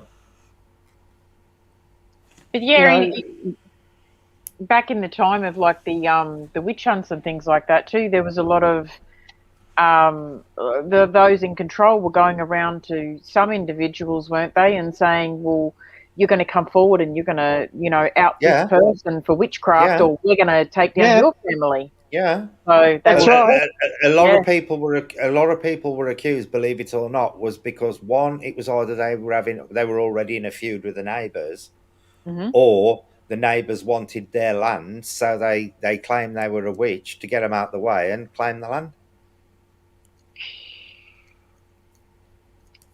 It's unbelievable, isn't it? Mm-hmm. Oh yeah, human nature, never underestimate it. No. Have you got another question? No, not really. All the other ones were just little things like someone asked, investigating the paranormal is evil. The Ouija board is evil. Like Oh, all, God. you I think know, we covered that. people. We covered Yeah, that We last covered week, it. didn't we? we pretty much did. Um, I think Jazzy asked before, what's the difference between a seance and, using a Ouija board? Well, pretty much only the process of Nothing. the Basically, investigation. Nothing. One's a No. board and one's just people. involving candles and things. Yeah. Yeah. That's pretty much all that I have here at the moment. I mean, going back to your topic, I think it was last week or the week before about symbolism, pentagrams. Mm-hmm. You know, they are not an evil symbol and never were. No. The church or churches or organised religion in a broad have turned it into something that is, you see it all the time, everywhere in life. Symbolism, like if you look into the history of it, it is not what you think it was. The Nazi swastika goes back centuries and centuries through multiple cultures through time. We remember it as something, for want of a better expression, in a negative context because of what recent history. But if you go back and research into these symbols, then you're going to find the truth of what they actually originally were for. The fact that somebody else has adopted them, there's a perfect example. Somebody who would take your intellectual property or a video and do something with it and put it back on your channel as though there was something wrong with it, or they pick something up and mess with your intellectual property when it wasn't filmed that way, it wasn't recorded that way, it didn't happen, and yet that person's claiming something occurred. Yeah. Hey, butterfly. Yeah, that kind of brought me back to the photograph thing. I noticed that someone the other day, and I won't mention names, put a photograph up, and it was of a screenshot from one of my videos, and they had something circled from it. And I went through my footage and that, and what was circled actually turned out to just be a tree branch. It was nothing more. Yeah, it was a tree branch. It wasn't a spirit. Yeah. But that's the thing. I mean, a lot of these photos and that are out there today, they either zoom them right in or they turn the pixelization right down. So they're that grainy that you can't make anything out. Yeah. And you can imply anything. Yeah, you can't claim that as paranormal evidence if it's not clear and defined. I always say in this day and age, if people are showing you grainy footage of anything, suspect it straight away, because there is absolutely no reason in this day and age to not have high quality HD images. Your phone can produce them. Literally, your phone can produce some as almost as good as a DSLR camera. True. And the reason they knock the resolutions down is because the lower the resolution, the higher the chance of pareidolia. It's directly correlated, because the lower the resolution, the less detail. Things that are crystal clear that could be a tombstone suddenly look like shadowy, misty figures when all they are is a stone angel or something in a churchyard. Absolutely. It's amazing how just changing the resolution of a picture can change what the human eye perceives. Absolutely fantastic the way it works. Problem too with night vision is, the digital age has brought pictures, great quality and that, but actually the one thing that the digital technology hasn't caught up with yet is with night vision technology, and that is why I'd agree with that. the US military are still using the tubes, the night vision. I can't remember what you call it. The tubes. analog tubes, basically, that older cameras, and Hmm. I can't remember the names of the the monoculars and stuff like that. They're all Yeah. still made from the analog tubes. Digital technology hasn't mastered that yet. So Yeah.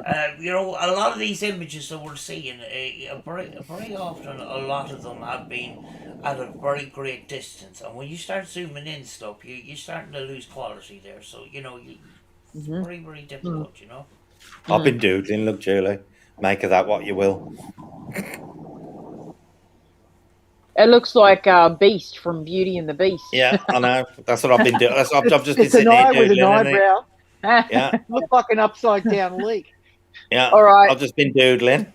Automatic Uh, drawing. Jackie Yeah. Evelyn has one more question for us. Yeah, go. Sometimes spirits think we are the ghost and they are the living. Why do we not see spirits from the future? And is it to do Oh, with she asked that time earlier. I wanted to not answer being that and linear? forgot about it. Yeah. Right. My response to that is, who's saying we're not seeing spirits from the future? A Exactly. lot of these people who suddenly describe, these encounters with what they believe are aliens. They describe, as tall, beautiful people. Who's to say they are not what the human race will become thousands of years down the line? Time is a And human constraint. yeah, and who's Got to say nothing. then they haven't developed the technology to break the speed of light, and then where time travel is technically possible.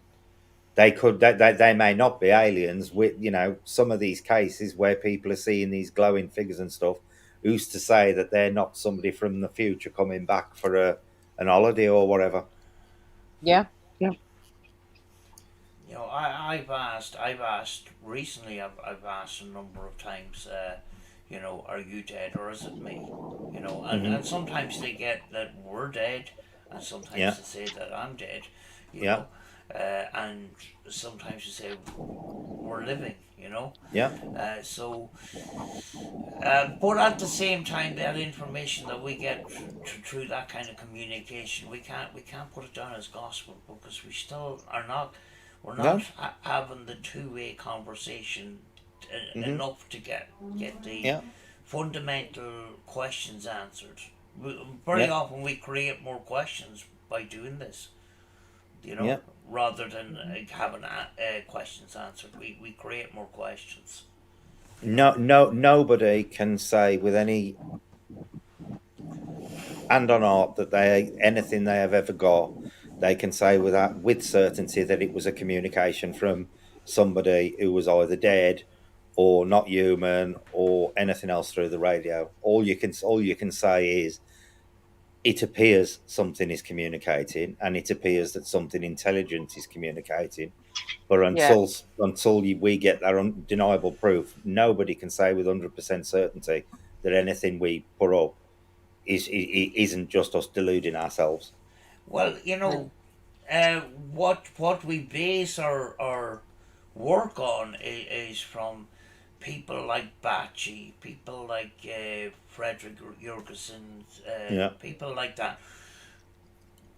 We believe in what they do, but we Hmm. don't get the same results. Now, people like Bachi, they called him an From electronic medium. electronic media. Yeah, and these people that are in these rooms once a week would swear blind that the voices that they heard were the voices of their dead children or dead husband, and Hmm. FBI software was used to, in one particular case, to 97% make a match with that person that was communicated with their living voice.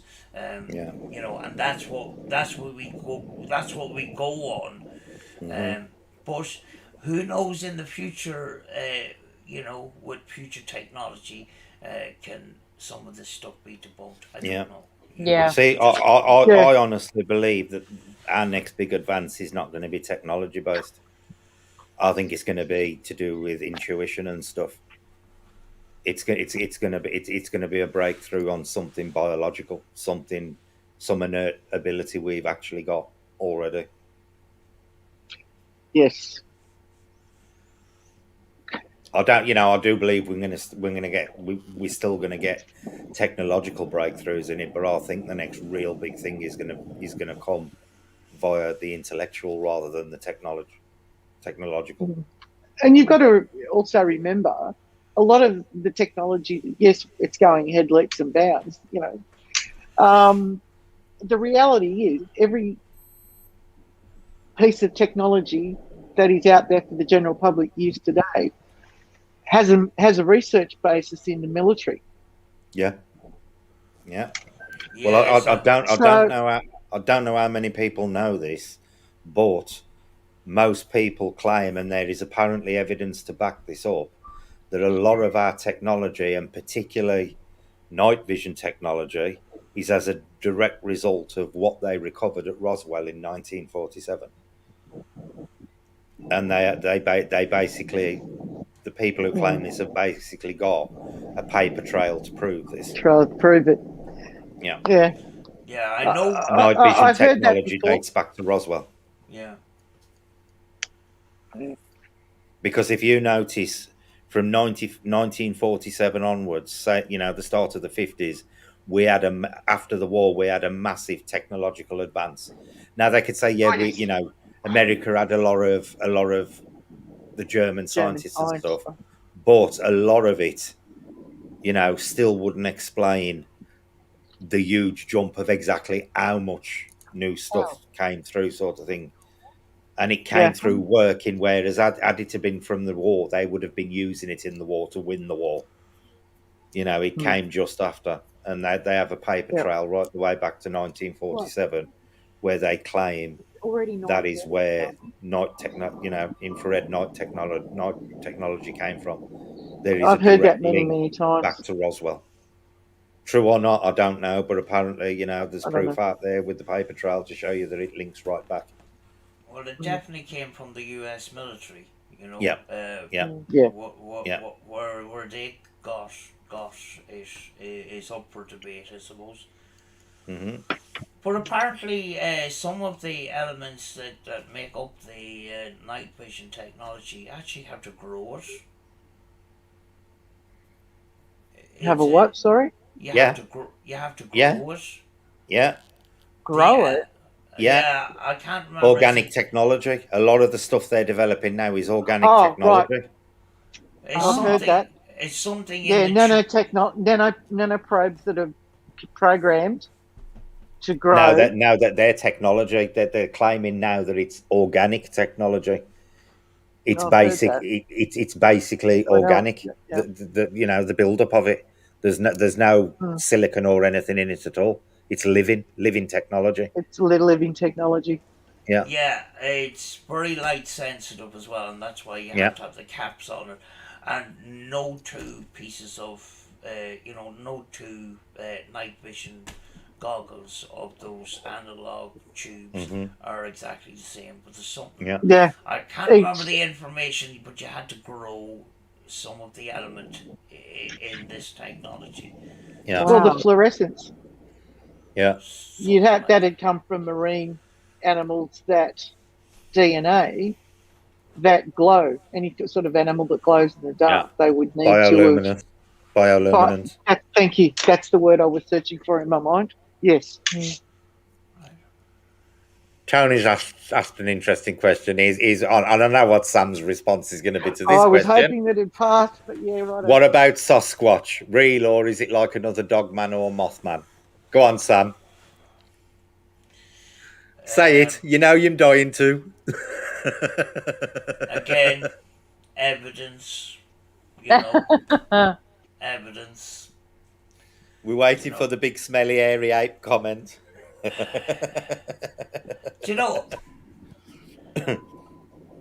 Yes, the problem is things are getting more and more difficult. The more we advance in technology, the more people are become attention seekers and fake some of this stuff. So, we're going to come to a stage where what's real and what's fake, Yeah. Yeah. So I don't know. Sometimes people make these claims for attention seeking, and Yeah. you can do I pretty tricky stuff on yeah. computers I am of the nowadays. belief that the Sasquatch, Bigfoot, Yahweh, whatever you want, Yeti, abominable snowman. I believe that they are a real phenomena. I don't believe they are indigenous to this reality. I personally subscribe to the theory, which is quite common amongst Bigfoot enthusiasts now, that Bigfoot is actually an interdimensional thing, more so than indigenous to this reality. I think they have the ability to pop in and out of this reality. I don't know. I don't know what to think of them. I mean, I kind of look back on it and go, well, they're being seen all over the world in different versions, so maybe there's something to it, but I don't know. I'm not 100% sold on it. Yes, yes, Jackie, and that's the point. You have got to be Yeah. skeptical, because Yeah. if you're prepared to swallow every story, you're going to end up as a very gullible person in the paranormal. You have got to maintain. I believe in ghosts. I believe people have heard ghostly growls. I ain't saying Yep. they're devils, but I do believe they have occurred at I believe in various times. aliens. I don't believe in Mothman. I do believe in the No. aliens. I Yep. do believe in UFOs, and I do Yep. believe in Bigfoot. But saying all that, I don't believe every single story of every one of them categories that have come out. Yeah, take it with a grain of salt. Yep.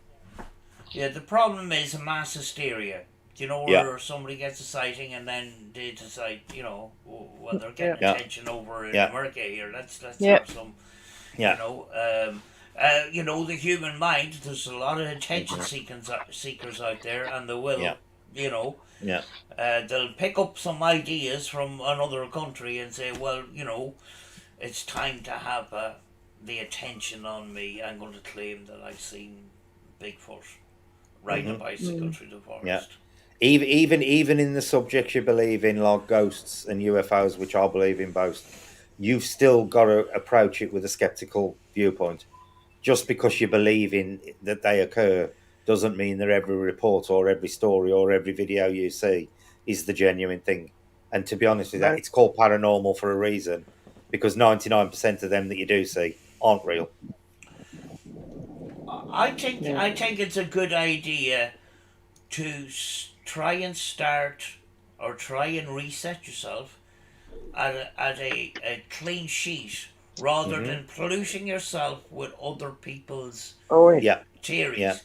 yeah, Believe what you experience yourself, yeah, and then you get that picture for yourself, rather than basing things off other people's beliefs. I guess yeah, some of them may Mm. be okay in that, yeah, but when it comes to the paranormal, I've experienced things. I've experienced orbs moving yeah. on request, which I Hmm. didn't believe before, but I believe Mm-hmm. it now because I've experienced that. Yeah, So I yeah, can add that onto the list of yeah, orbs having some sort of intelligence. yeah, I can believe that because yeah, I've seen it for myself.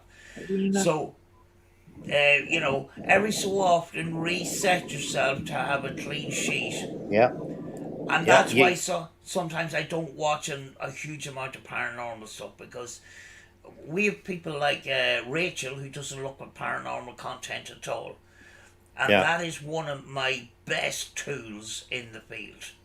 Is having Rachel on an investigation. yeah. Because See, you've got to maintain fluidity through the entire paranormal journey, because Oh, yeah. you know for me, I'll give you a perfect example. For me, I used to be a diehard believer in the Loch Ness monster when I was younger. I was convinced there was a monster in that lake. Now I am a fence sitter regarding the Loch Ness monster. Mm. I believe if there is something in that lake, it's not in there all the while. It's got some way of getting in and out.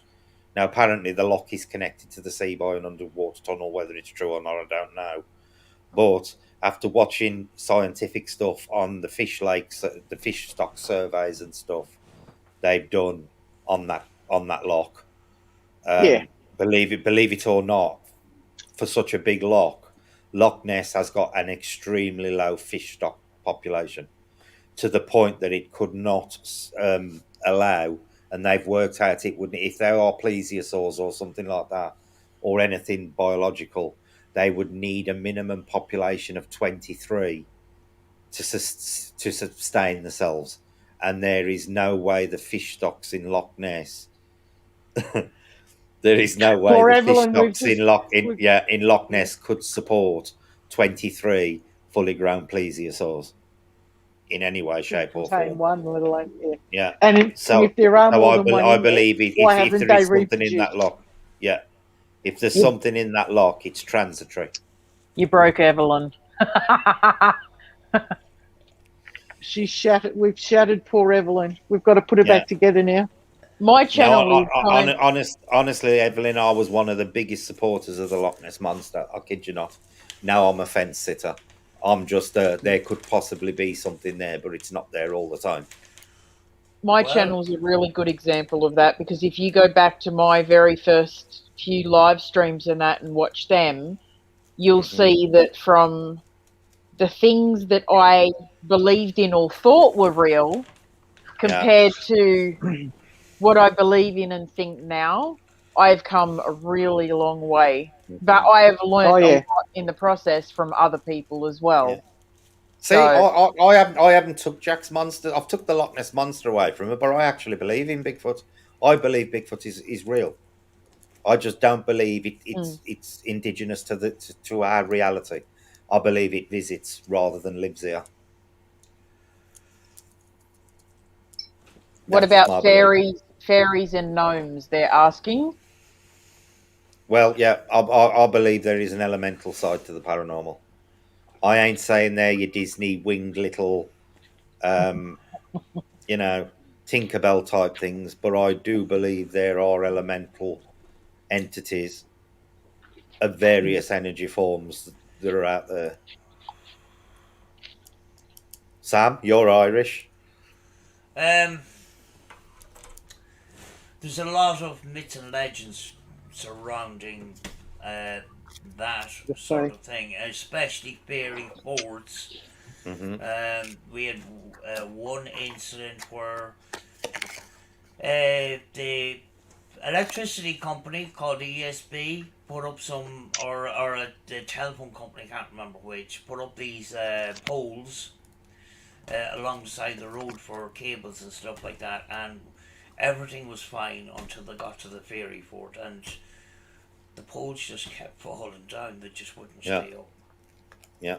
You know, and obviously you have to put them flipping down right, like, you know, otherwise you're going to endanger the public and that. But right coming along towards the fairy fort, these poles kept falling over and stuff like that. It's very much feared and stuff. Now, I got an EVP once on the top of a top of a mountain where there's an army fort. I remember it. I remember that day. Now, I had just finished watching the day before Elemental Encounters, and it sort of fed my mind, maybe there is another side to this as well. So that was going through my mind as I was going into this investigation, and I'd done a spirit box session, and quite clearly it says I'm a gnome. Now, yeah, it did. One thing that doesn't make sense to me is why are gnomes communicating in English? But was it my mind that recreated that? I don't know. I don't know. But it doesn't. What? Who on the radio is going to say I'm a gnome? I don't know. Yeah. You know. So I don't know. Now I have seen stuff around my own home when I was a kid and stuff that I can't explain. Yeah. You know, I would put down as paranormal, and it makes me think that there is another side to that, rather than just ghosts, you know. Yeah, Deb. Yeah. I agree with what Sam touched on about elementals. There is a side to the paranormal, which is a big umbrella term for, in my mind, things that we can't explain. I subscribe to elementals being part of this dimension, this reality. Do they exist here full time? I'm dubious or skeptical, put it that way. They could very well be interdimensional beings. I believe they're here all the while because I believe they're actually linked to the various elements on the planet. If they're attracted to electromagnetic energy and they are energy, then absolutely, this planet is right for their home. Back in a sec. Charles, I just set fire to myself. He's just set fire to himself. Burning his balls.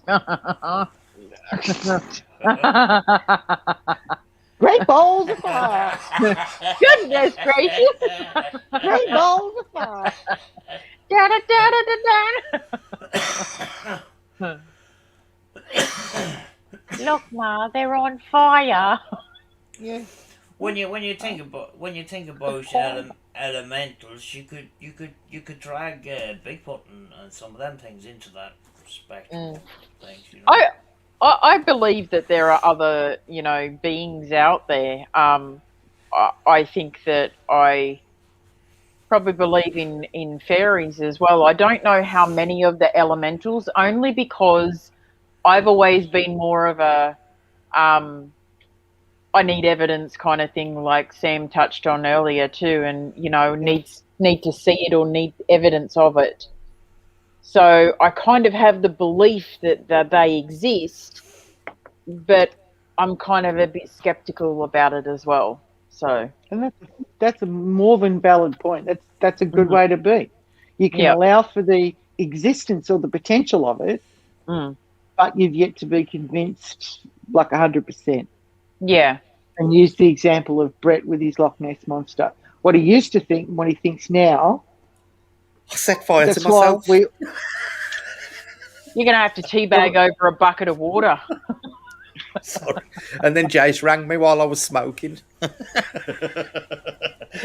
Sorry, I was trying to put myself out and talk to Chad to the phone at the same time.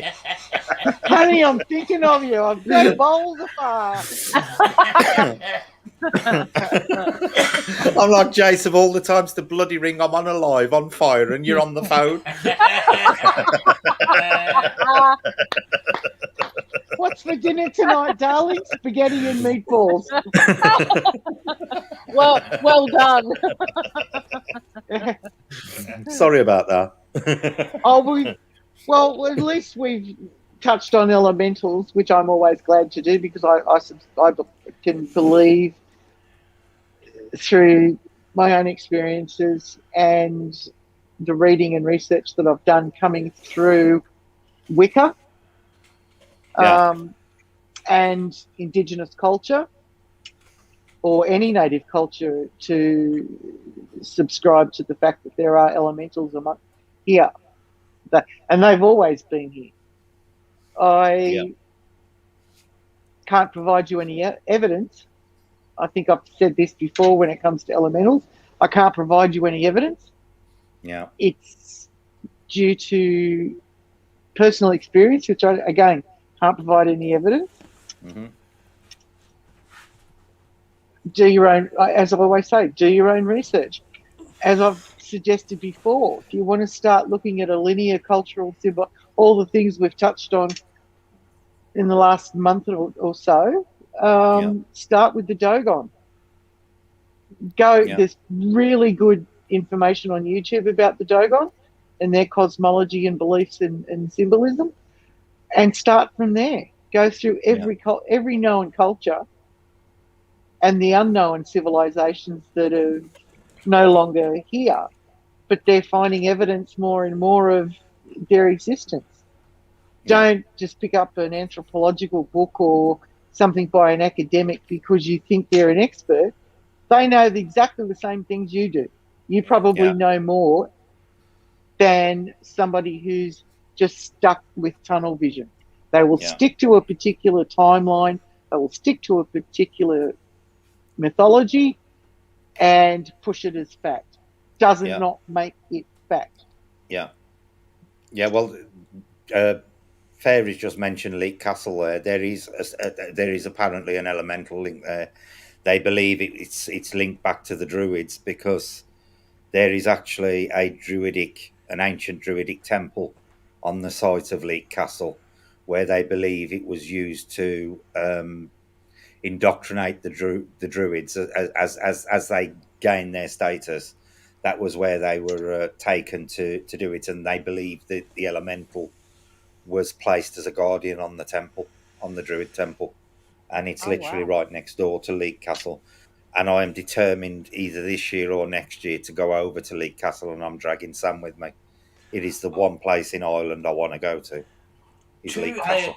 Two opportunities to do Leak Castle, and I was sick both times. Yeah. Yeah. I'm planning on dragging you to Leak Castle, Sam. Yeah. That's the one that I mentioned last week or the week before, wasn't it? Where I said the mythology or symbolism around the Leak Castle was that a stranger invited him, came knocking on the castle door one night when it was raining and thundering and lightning and miserable, and they invited the fellow in, got him some dry clothes, fed him, so forth. They were sitting down playing cards later that evening, and the daughter had become quite smitten with the stranger. Yeah. But when she dropped the card and bent down, the stranger had hooves and a goat lower body.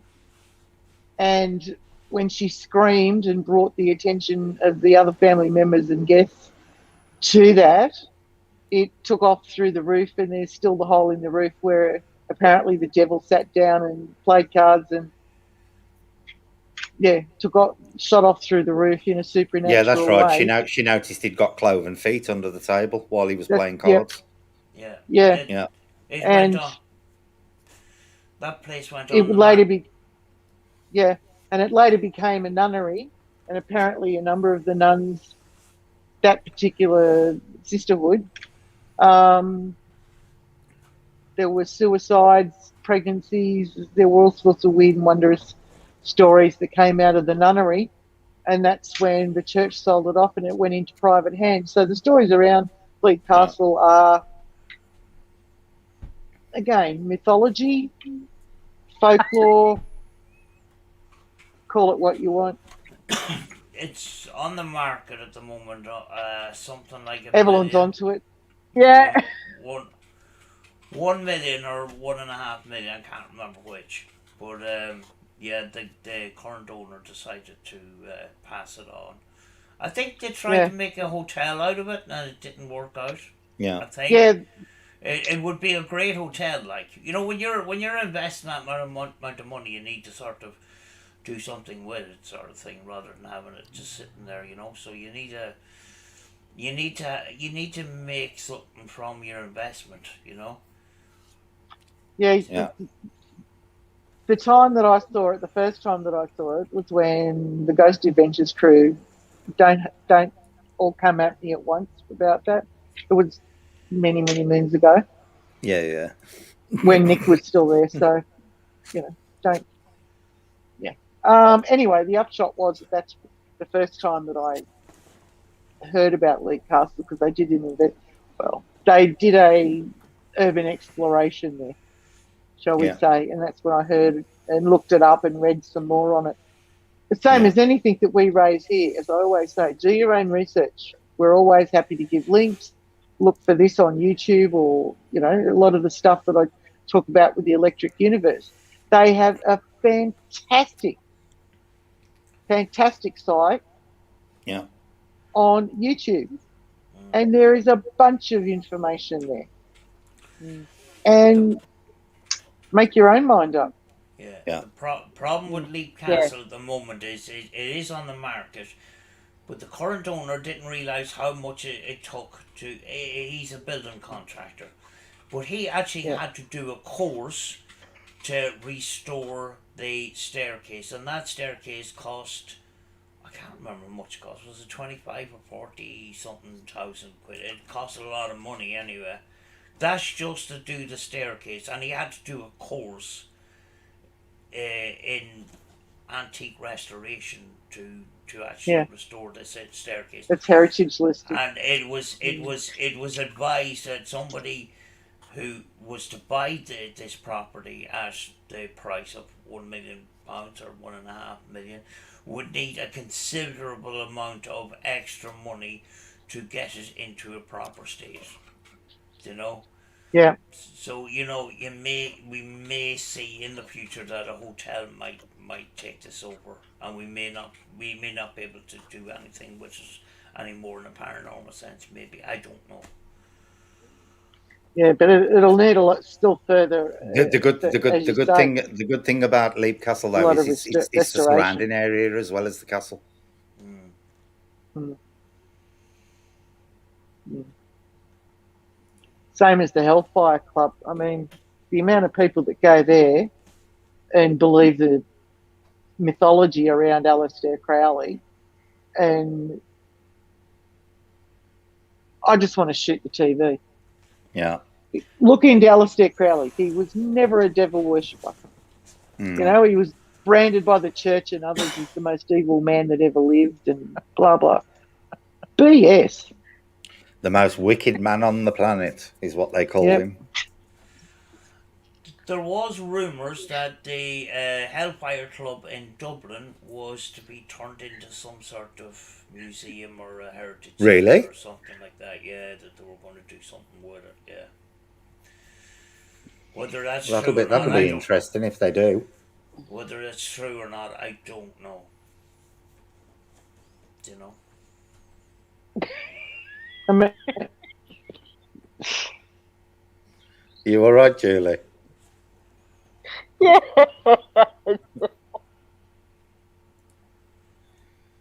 Just keep going. Yeah. She's been having a chat with the chat.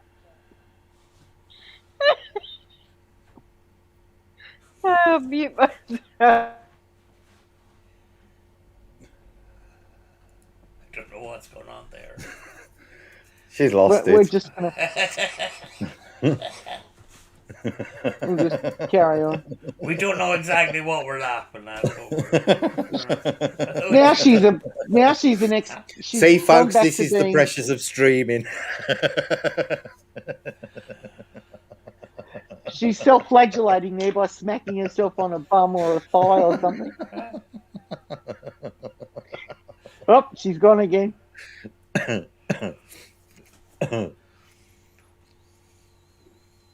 Linda, I'm wearing sunnies because my eyes are sensitive to light at the moment because I'm trying to stave off a migraine. Oh, that was funny. Whew. When I get tired, I get the giggles. You set me off and I'm going. No, humor's a bit. Yay, MCAT's in the house. Hey, MCAT. How you going, mate? So what else? Oh, the other topic that you wanted to talk about, Julie, was ethics and morality in the paranormal. Oh yeah, we don't cover that. Yes. No, we haven't got there yet. So there is no morality in the paranormal. Well, this is the problem. No, well, there had been certain things that I had heard, and I wanted to discuss what people's takes are on the etiquette and, I guess, the moralities of investigating. Like, for instance, in some parts of the world, there are some people who believe that going into a cemetery and running a spirit box, for example, is disrespectful. I, however, don't think it's disrespectful as long as you're not doing it in front of someone who's grieving, as long as you're not breaking anything or walking over graves. I don't see an issue with it. But yeah, what do you guys think? Well,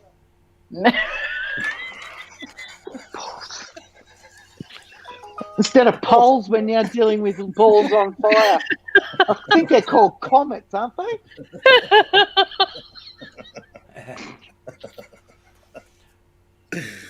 Just a thought. I've got no problem with people going into graveyards. I don't think it's disrespectful at all. Yeah, The thing I've got, one of my biggest problems I do have is people who get confrontational on investigations when they start ranting and raving and getting abusive to try and elicit a response from somebody or something. That to me is where the ethics line gets crossed. Yes. Yes. Good point.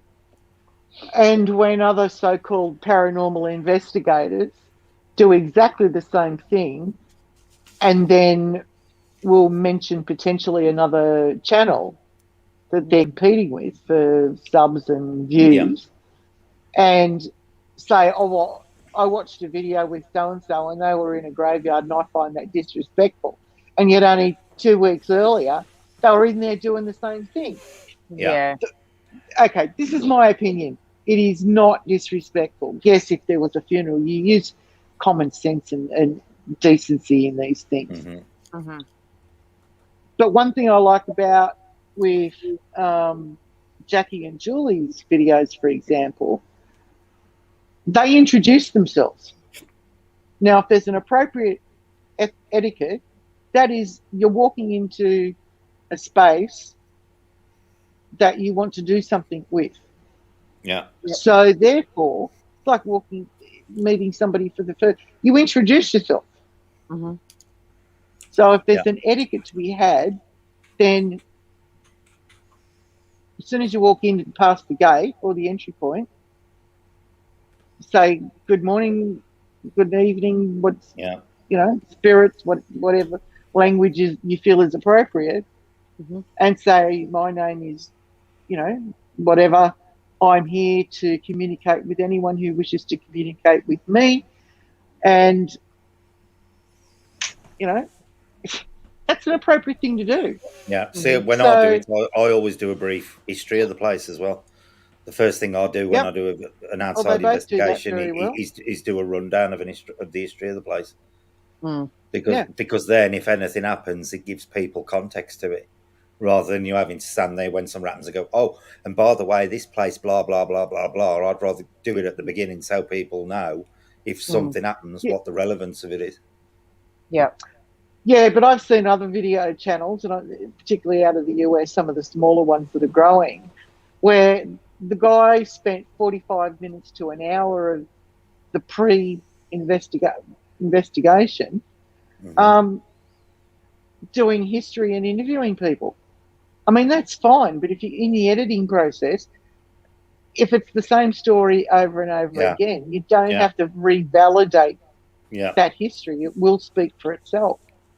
But you don't have to spend a lot of time on it. The best thing to do with that in that respect is if you interview people and they're telling a story, you're best to keep cutting between the different people, but keep the narrative flowing. Correct. So you get one story but multiple people telling it rather than the same story over and over and over again. Exactly. That is the best way to deal with that. It was painful. You'd have been better off watching lawn bowls or grass grow. Yeah. It was really, really painful. I understood what he was doing and the intent, but the outcome was just a little bit too dragged on. Yeah. But but I really hate it when hate it's too strong a word.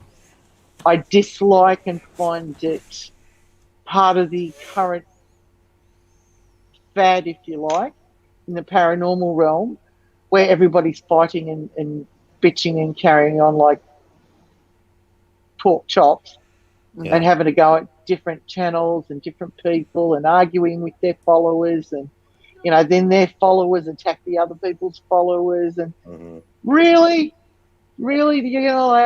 that's what you want to generate for people to come watch you? Sad. Yeah, there Yeah. needs to be more structure in the community. More people need to get along, and the people that don't want to be a part of the community, then they need to move on to something else. Yeah. Yeah, definitely. I mean, if you're here to do paranormal, do paranormal, The thing and is, do it right. over here, and Sam will back up for me. We've got people over here whose channel is solely based around picking on certain people. That is their Yeah. channel content, Yeah. and 9 times out of 10, especially the ones who were swarming around the peripheral of the paranormal community, don't actually contribute anything to the paranormal community itself. They just leech off the community and pick fights with them, and then their entire channels will be based off the content of them having some kind of ping pong battle with one another over something. Oh, how juvenile. That's what we need to do. We need to distance ourselves from them, let them carry on with their little dramas and stuff, and just keep our channel solely based on the paranormal. And trying to grow it with understanding. Yeah, well, and facts. Yeah. Go on, Sam, you're dying to say something. Yeah, I'm going back to the cemeteries and stuff. I'm actually on the border of Northern Ireland and Southern Ireland, and there's two different mindsets here. In Southern Ireland, it's largely Catholic, and sort of the going into the cemetery and doing spirit box sessions for some people can be a little bit iffy. There was a guy I know, he got an awful hard time over a spirit box session in a modern cemetery and stuff, which wouldn't happen sort of here, you know. Mm-hmm. But I think the overall morality of it is intention. What's your intentions on doing a spirit box session? Is it to get attention for yourself, or to communicate with that spirit? Exactly. The other side to it is to faking. If you fake events, you're accusing spirits of doing something that they clearly didn't do, and very often the fakery is on a negative side. So you're accusing spirits of doing something negative that they didn't do. And I actually sometimes when I see that I'm saddened by it at times, you know. Mm-hmm. Yeah. Hey Sandra, how are you, dear? Hey Sandra. Yes, as I just said, I would love to see the ones that are genuinely here for the paranormal. I would love to see more unity amongst the channels, because in the long run, it's not about how fast you can grow or how many subs you can get. It's about the paranormal. And See, this is my point, and Sam will tell you exactly the same. My channel is the least important thing to me. My channel is just used as a platform to discuss my hobby. I am not based around my channel. My channel is based around me and my hobby. And that's the difference. You've got people who do it for the paranormal, and then you've got people who do paranormal for a YouTube channel. And that's where the distinctions lie. But there's so much that we can learn off each other.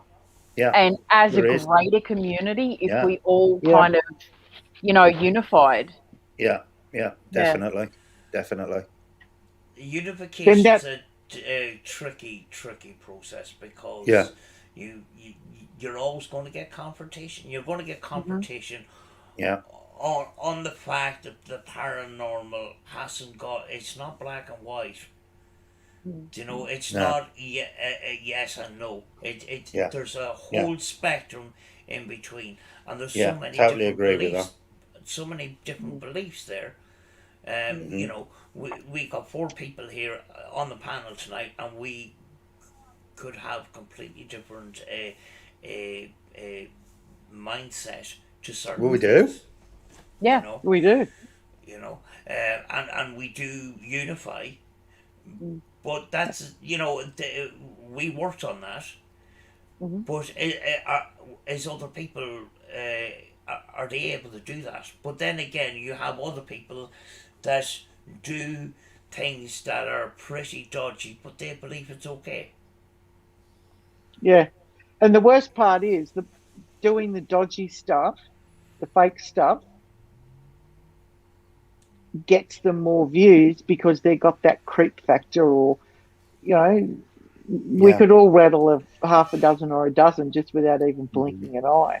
Mm. But they're the ones that are getting big sub numbers Yeah. because it's purely, and if you drop the box and read their channel, it states clearly it's for entertainment purposes only. Yeah. Yep. Yeah. But you Where got The thing is, we've got to accept in this field on YouTube, if you are a paranormal channel that is genuinely interested in the paranormal, you are not ever going to get the sub figures that these big entertainment channels are. You're just not ever. Correct. no, but because you're not feeding the misconceptions, Yeah. because the mass mindset is geared in one direction for the growl, everything that we've covered Yeah. tonight, where those that are truly interested in expanding the paranormal, like with Brett and Julie and Sam's channels, they're truly interested in expanding and sharing knowledge, experience. Who's talking? I'm I going, don't know. but I'm not talking. I can hear talking every time Deb says something. There's somebody talking in the background. I've been hearing an echo. No, it ain't an echo. They're saying something entirely different to what you're saying. Sam, what is it? no, don't know. I actually didn't hear it, so Don't you hear it? no. But I will go back on it and see. I can't hear it now. Yeah. I was going to say before, wouldn't it be interesting? Like, I know that you would still have conflict to some degree, but if you stripped away the monetary side of YouTube, it would be interesting to see how the community dynamics would change. It wouldn't, because all they'd just then go on to Patreon and stuff like that. The only way they could get away, and I've said this all along, they should demonetize the entire YouTube platform. That's what I mean. And basically, if you make any mention to PayPal or Patreon or anything on your channel, you lose it. That is the only way they're gonna do it. Mm. And they won't do that. The, They're No. making too much. You got It's a to, business we've model. got to accept the fact YouTube is a business. Yeah, It's exactly. it's not a favour to us. It is a business, and Yeah. a multi-million-pound business. the thing about all this hype on getting views and subs with these scary thumbnails which make me cringe, and the titles with poltergeist in them. The thing is, some of that stuff will go out of fashion in 20 Yeah. years' time. Some of these people Yeah. are going to look, I can't believe I done that kind of stuff. That kind Yeah. of way. But if you've done a proper investigation, boring as it is, but do all the right things, that becomes timeless. Yes, it will look old in 20 years' time, but because it's genuine, it's timeless in a way. But if you create this scary graveyard, spooky stuff, 20 years time, that people are going to look back Okay. and go, "Genie Mac, that's cringy stuff." Yeah. Yeah. You know, and It will be interesting to see this summer here, Sam, because this is when we normally have our big blockbusters come out movie wise. If there are any big horror movies due out this year, what the next buzzword fad will be. Because Yeah. the I last was one going was to raise that myself. that bird, was it the birdhouse when she was blindfolded? Yep.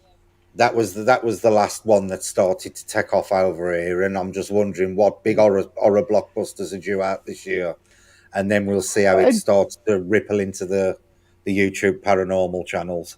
That went on for years. That went on before YouTube actually. Yeah. It goes back to Robert the Doll and Annabelle the Doll. Yeah. You know, around the time of Annabelle the Doll, there was a horror movie about some sort of doll at that particular time. And Chucky. Yes. I was it? Yeah, Chucky was old. He was what, 80s? Yeah. 80s, 90s? 80s or 90s, something like that. Yeah. 80s, there was some film anyway around the time that Ed Warren was supposedly investigating this. This I'm glad you supposedly. Yeah. You know, I can't remember the name of the film, but people Conjuring. I can't remember, but I know, you know, people don't take that into account. There's only a few people that are actually calling these people out. Yeah. You know? Well, what you've just mentioned there, Sam, is a perfect example. You ask the majority of people now, so-called paranormal followers, what happened at the poltergeist event in I'm trying to think, what was it? What was the poltergeist in Liverpool, Sam? The one where it was throwing her over the bed. I'm trying to think what the name of the street was. Is it the Enfield poltergeist? The Enfield poltergeist. Yeah. If you ask the majority now of paranormal followers what happened with the Enfield poltergeist, they'll tell you that the Warrens went there and sorted it all out. No, they didn't. The truth of the matter is the Warrens turned up uninvited. They were there for about 2 hours and they were told to bugger off. Yep.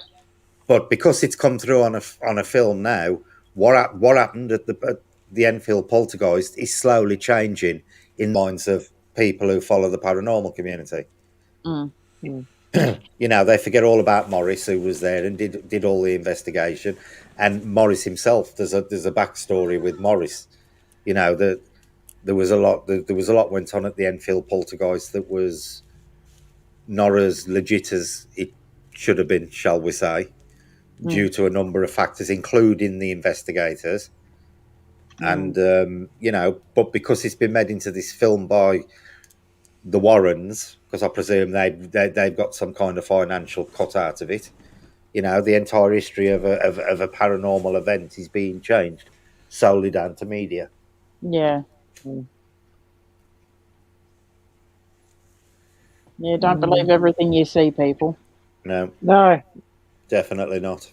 No. And one of the sisters that is willing to talk about the events has written multiple books on it, and she deliberately... Janet, her name's Janet, believe it or not. Oh, is it? Janet. No. Not touching it. Believe it or not, her name is Janet. That with the Conjuring House, she is scathing about the Warrens and what happened that night. Yeah. Absolutely scathing. Yeah. So if people don't do their homework, they watch the movie. It was reported in the newspapers at the time. It started to get reported on national news. It then went international, so they were reporting it on American TV. And the Warrens just flew from America to England, totally uninvited. Just turned up at the house mid-investigation and tried to muscle the way in. Yeah, because I saw it on the news. Yeah. And Morris told them to do one after about 3 hours. I read the original story before. Yeah, they were only ever in that house for about 3 hours, and they did no investigation of the Enfield poltergeist whatsoever. True. So that entire Conjuring, was it the Conjuring 2? It was, wasn't it? Yeah. Yes. Yeah. That entire film is factually inaccurate. The entire film. Yep. And yet they start that film off as based on a true story. Yes, the paranormal occurrences were true, but none of the Warrens' involvement was in that film. Yeah. Very and true. yes, Evelyn, I I have listened to the tapes. That Yeah, guy, I've heard the tapes. Yeah, I have to. Interesting, but yeah. I'm just going to sort of segue a couple of the themes that we've touched on tonight back into a response in this context. And even before movies, right, you had shows going back like The Twilight Zone. Yeah. Used to love it when I was a kid because it had that spooky factor. But if you go back through a lot of the now, like you look at Marvel Comics and what's the other franchise? Marvel and MC Universe or something? DC Comics. DC, thank you. Yep. A lot of the character and themes in comics years ago are now very evident in paranormal shows. I would suggest even perhaps not the word Zozo, but the way a demon manifests itself comes from storylines. You don't even have to read Lovecraft to talk about alien interdimensional stuff. And yet his writings and life beliefs and philosophy on life, he was a very racist, very disturbed individual. Yeah.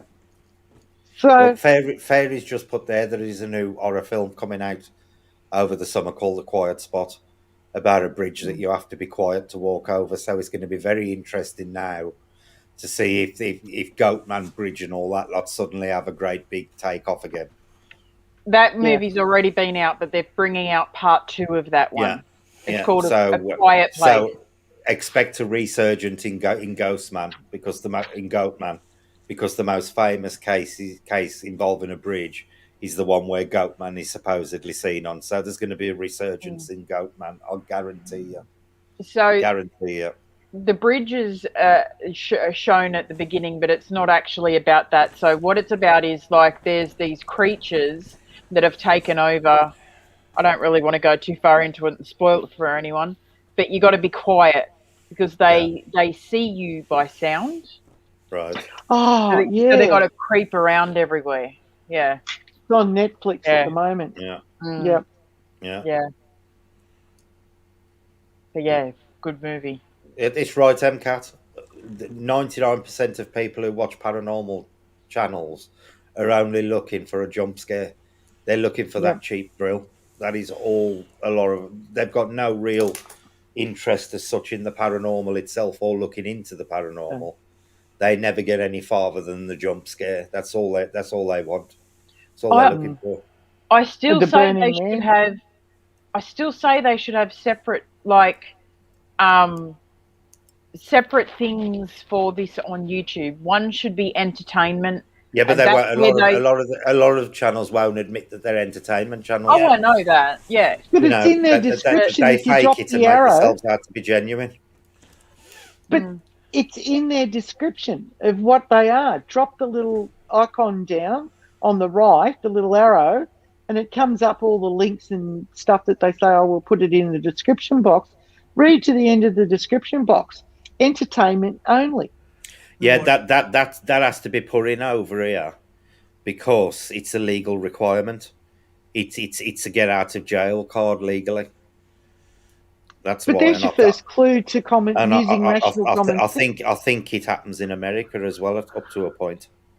Yep. Yeah, but the word entertainment is a kind of it doesn't narrow it down very much because we go out to investigations. We people watching, and in a way that's entertainment. Do you know? You know, so there needs to be a sort of a paranormal bullshit section, basically. A distinction between fact and fiction, which isn't happening in under entertainment. People will classify their videos as entertainment because possibly that is a better way of getting views out there. Yeah, but then that's exactly Sam how it should be split. There should be two categories: paranormal fact and paranormal fiction. And that's the point that Julie's making, is that they need to be disseminate it in some way. Yeah. But, And you if- And then know, people can make an informed choice. Yeah, Yeah. if the creators won't put themselves into the right category, maybe they should leave it up to the viewers to vote on which category they should be in. Well, yeah, but I was trying. that wouldn't work either, Won't because all these big fake channels are basically claiming all the stuff they do is genuine, and all their followers believe them. So their followers would just vote them into the factual. What's it even though it's crap? and Yeah. their enemies will vote. You know, it'll Yeah. be used like a weapon, like they. Yeah, it'll be like, weaponized. Like, It'll be Yeah, well, weaponized. look what That's the only happened to problem. Kim. She went to criticise it and she got blocked. Yeah.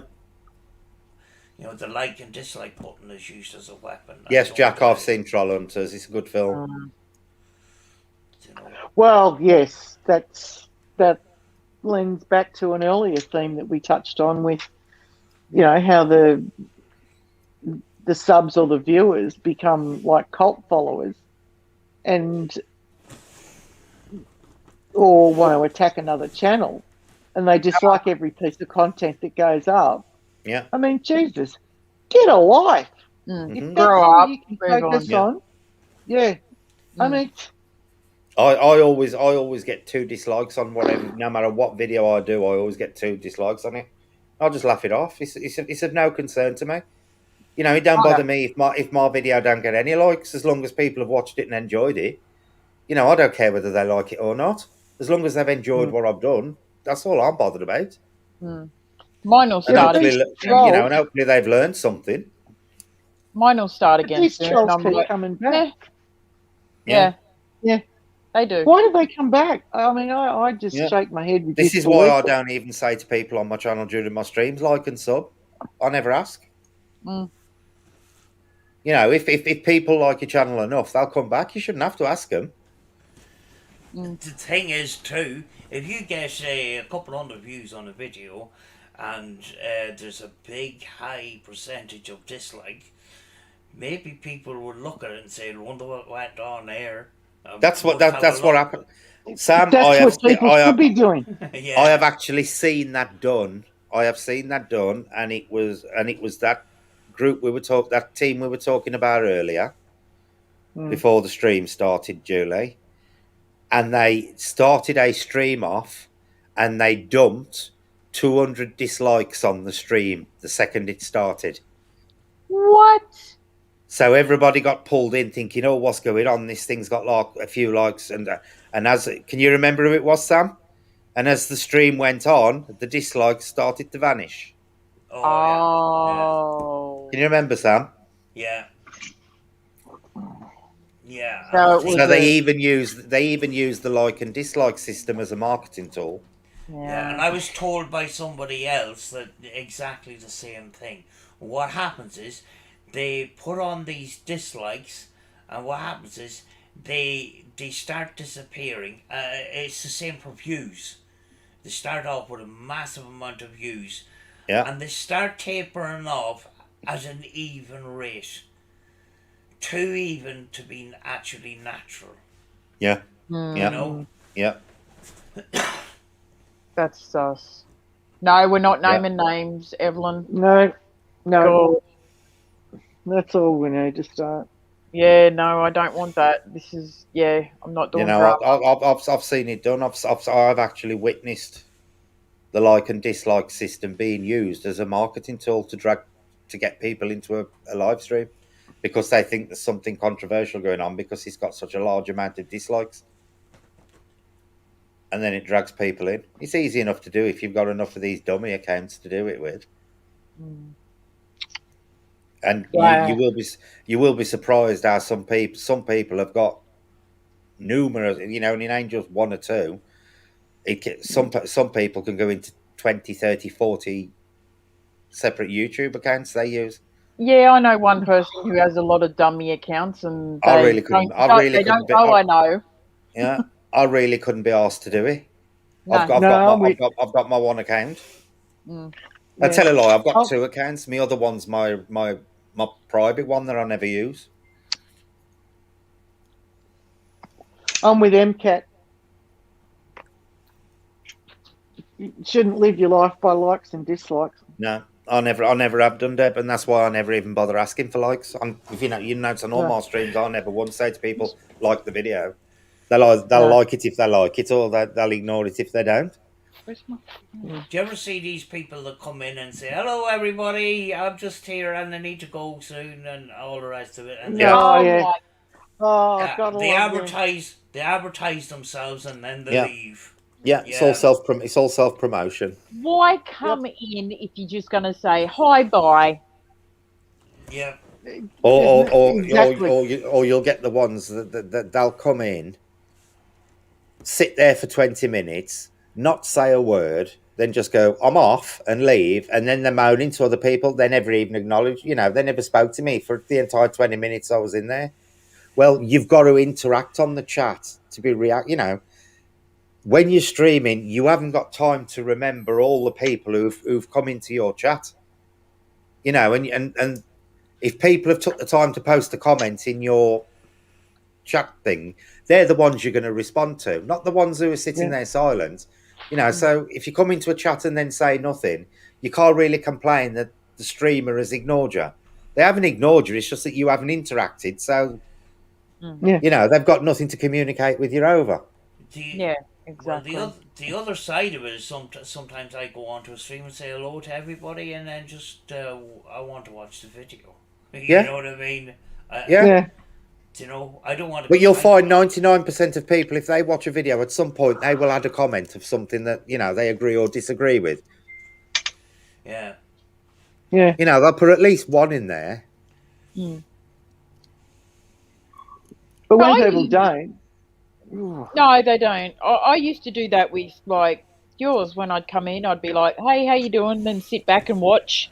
Just pop a little comment up every now and again. You know, just sit back and watch it. Yeah, but then you interact with people who are talking in your chat. Yeah, you physically cannot be expected to remember every person who's logged in your chat and is sitting there quiet. And like I say, if people have took the time to put a comment in your chat, it's just common decency to respond to them. Yeah, exactly. Either in text or in the stream itself. Yeah, and in a 2-hour stream, 2 or 3 hour stream, 4 or 5 or 6, it doesn't matter.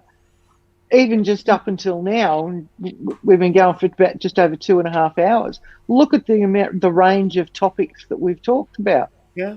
How often would Julie, as the channel owner, have to focus on the chat to someone that doesn't contribute? What's the point of that? Yeah. Yep. There's no time. You're looking for people that are asking questions based on the topical content that you're dealing with at the time, in that moment. Yeah. You need to be careful, Pammy, about using too many caps in chat, because Nightbot will time you out otherwise. Yeah, he will. He'll come in for you. Well, my boy. Yeah, I got no time for that people shit. Sometimes, be an adult or just fuck off. Take off. Yeah, I know what you mean. I know what you mean. Yeah. And the poppers pop in. Oh, I've got exactly, Jack. You come in and you always comment. You always comment, and other people come in and comment, and it's to me, it's just bloody good manners. If people are taking the time to watch your video and speak to you, you respond to them. And to be honest with you, I'll get a shitload of content from my chat. They prompt a lot of discussions on my streams. I'll read the chat and I think, oh yeah, that's a good one to talk about, and I always acknowledge who's brought it up. But if you're going to sit there for an entire stream and say nothing, don't go away then and moan that the streamer hasn't interacted with you or ignored you if you haven't made the effort to engage that banter. Exactly. Or bring anything to the table. Yeah. Yep. How many times have you seen that? Exactly. It's like going to it's no different than going to a party on a Saturday night or at any time really. But we come to Julie's channel because we enjoy the content and the people are sensible enough to ask sensible questions, and they enjoy the content. But it'd like There you being go. at a party as an Just hang on a sec, analogy. Deb. Pam's just said there, Ed and Lorraine turned up to the event she invited them to, and they did absolutely nothing. It was exactly the same after they'd gone. Yep. I have always said Ed and Lorraine Warren, and this is only my personal opinion of them, they were the original people who monetized the paranormal. They did it for money. Yeah. Well, it made them famous, didn't it? Yeah, it was done for money. Mm-hmm.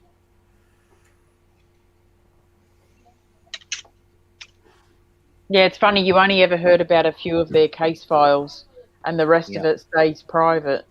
And you kind of have to wonder how many people did they actually help, and why haven't those people come forward and spoken about it or anything? Yeah. So, yeah. But in the context of etiquette, that's one thing about.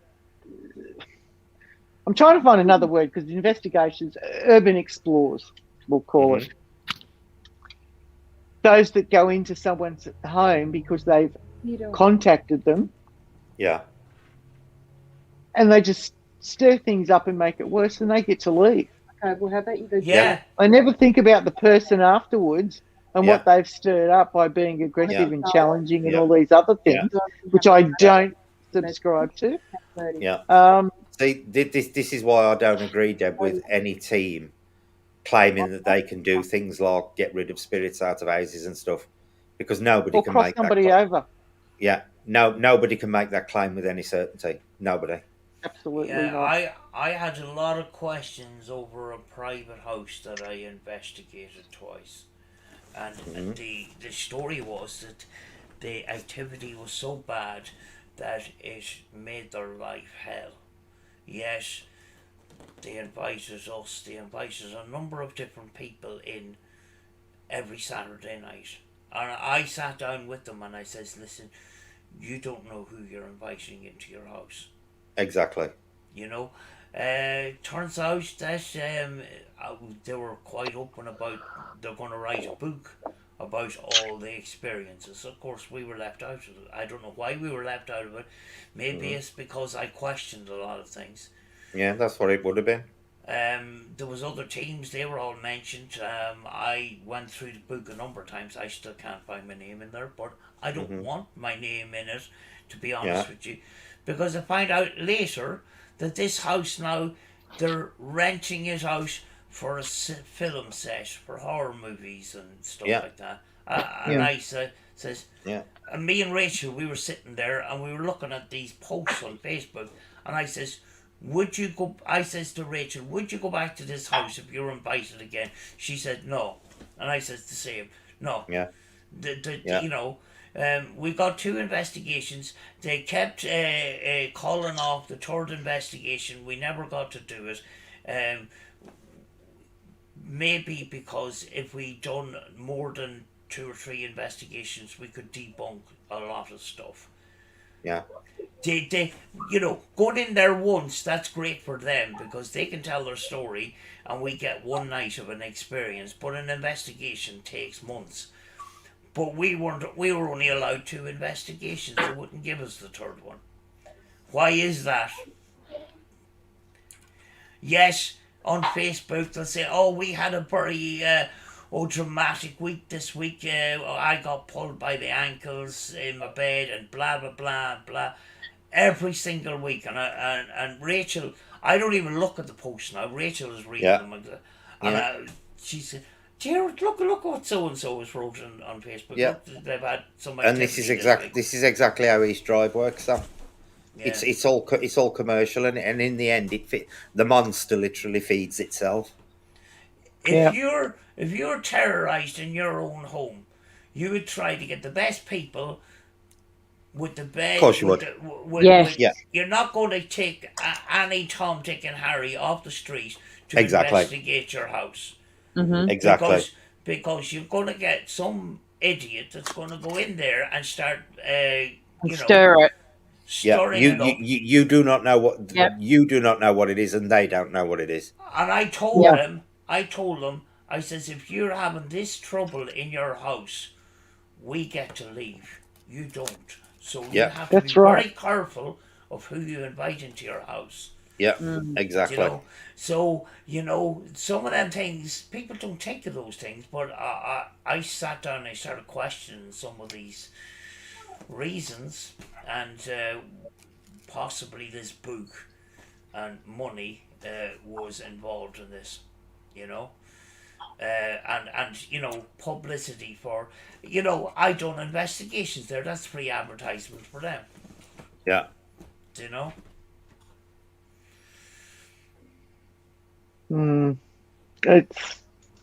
It's So still not right. do you think that the monk house is actually not a legitimate haunting? It's just, it's kind of the media, side of I it? I Or, believe personally, and this is only my belief. yeah. Um, I believe the original case happened. I believe there was a poltergeist. I don't believe there was no reports of a black monk when they were there. There was a No. black mass reported in the coal shed that apparently locked Joe Pritchard in the coal shed with him. I believe it was one of the kids. It was centered around one of the kids, typical poltergeist case. When they moved out, it went with them, or it fizzled out like they do, like mine did. They eventually fizzle out over a number of months. The guy, because it was the story rolled on, the guy who made the film When the Lights Went Out now actually owns 30 East Drive.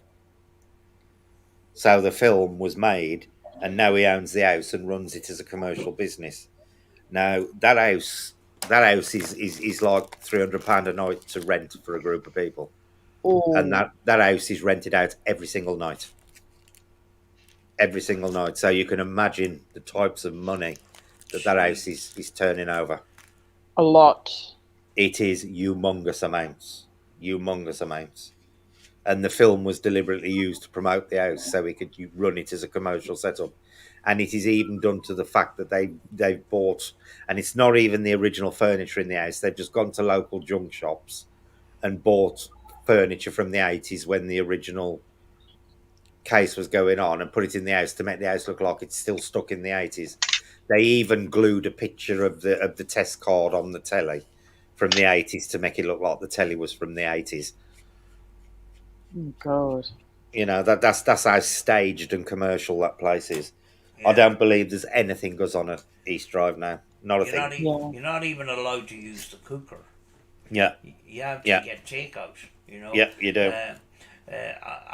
I know a person that went and investigated. Now they only done it one night and that, Hmm. Yeah. and I suppose you can't judge it on one night. But he says I got more activity in an abandoned house down the road from my house than I Yeah, got from travelling from Ireland over to the United Kingdom to see this house, basically. I would not. I wouldn't fork out a lot of money for paranormal investigating. To be honest with you, I'm happy enough to go to the forest or go to the beach. I like going to the beach actually because. Lots of people don't. Lot of people don't do beaches and stuff. I like Yeah, true. think outside the box and stuff like that. Mm. I don't mind forking out, amongst a group of people, a couple of quid. The most I've paid out for a location is £20. yeah, You know, amongst a group of people that it came to about £100 or whatever, and Cumber House is one of those. It's belonged to the football club, and it helps run their community. It's a building that was turned into a community centre for yeah, different things. yeah, I don't mind doing that, But there is a lot of places, and the money is just. yeah. You could buy you could rent a fancy hotel room for a week with some of the money that Oh it yeah. is, Yeah. Well, Well, look at the Bel Air House. I mean, that's there the was perfect there example. was one place over here. It's one of the castles. I can't remember who it was. And one of the teams over here wanted to rent it for the night to do an investigation, and they wanted £1,000 off them for the night. Oh, my God. That's over $2,000 Australian. Yeah, for one night. And when you think about it, what are you going to get in one night? What Nothing. in what You're going to what be very in lucky. If you hit the jackpot in one night. is that Yeah. worth a thousand? Is that information that you may gather or may not? Basically, it's a gamble. It's a big Yeah, gamble. yeah, And even the few bits and pieces that you might get, is it worth £1,000? You know what I yeah, mean? yeah. That's right. I will. I now. East Drive is only 40 minutes away from me. I'm really close to East Drive. Very close to East Drive. There's no way I'd pay. I'd go and pay the money that they want to go and investigate the place. No, that's Uh, crazy. and they wouldn't like me in Yeah. there anyway because I'd be dead honest about what was going on, which would be basically nothing. Yeah. Yeah. But you wouldn't. Do you know what I mean? One night's not going to be sort of Yeah, enough, really. You know what I mean?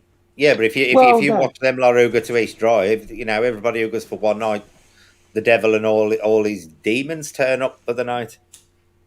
Oh, There's a channel over here that, funnily enough, he hasn't been streaming for the last 12 months. He was called Curiosity, and he did a lot of paranormal debunking videos, and he actually did two two separate stints at East Drive, and he totally scathed the place. Totally scathed the place yeah. about nothing happening, right down to the point of actually coming out and publicly accusing the woman next door who's the key holder to the house, who's employed by the guy who owns it to look after the house, at throwing stuff around while he was there, and everybody knows it was going on, and everybody knows Yeah. she is part of the little collusion that goes on there.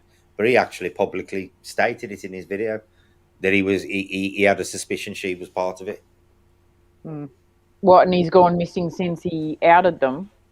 No, he's done a few things since then, but for some reason his channel's gone quiet over the last 12 months, and he used to do some really Okay. good stuff. Curiosity. Might, He covered the Manchester, because there's a rumor that there's a serial killer on the loose in Manchester killing gay men by pushing them into the canal and drowning them, because there's been a lot of drownings around the area, around the gay quarter of Manchester, and the police won't accept that there's anything suspicious about it. They're just putting it all down to accidents.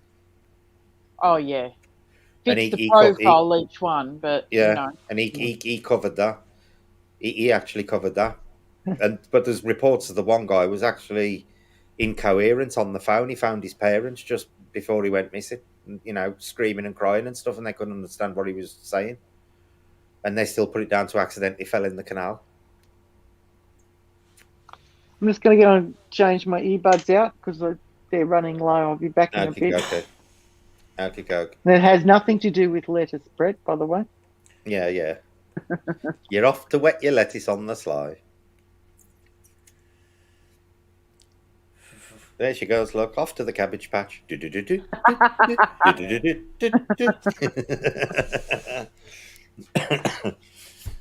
a new product out.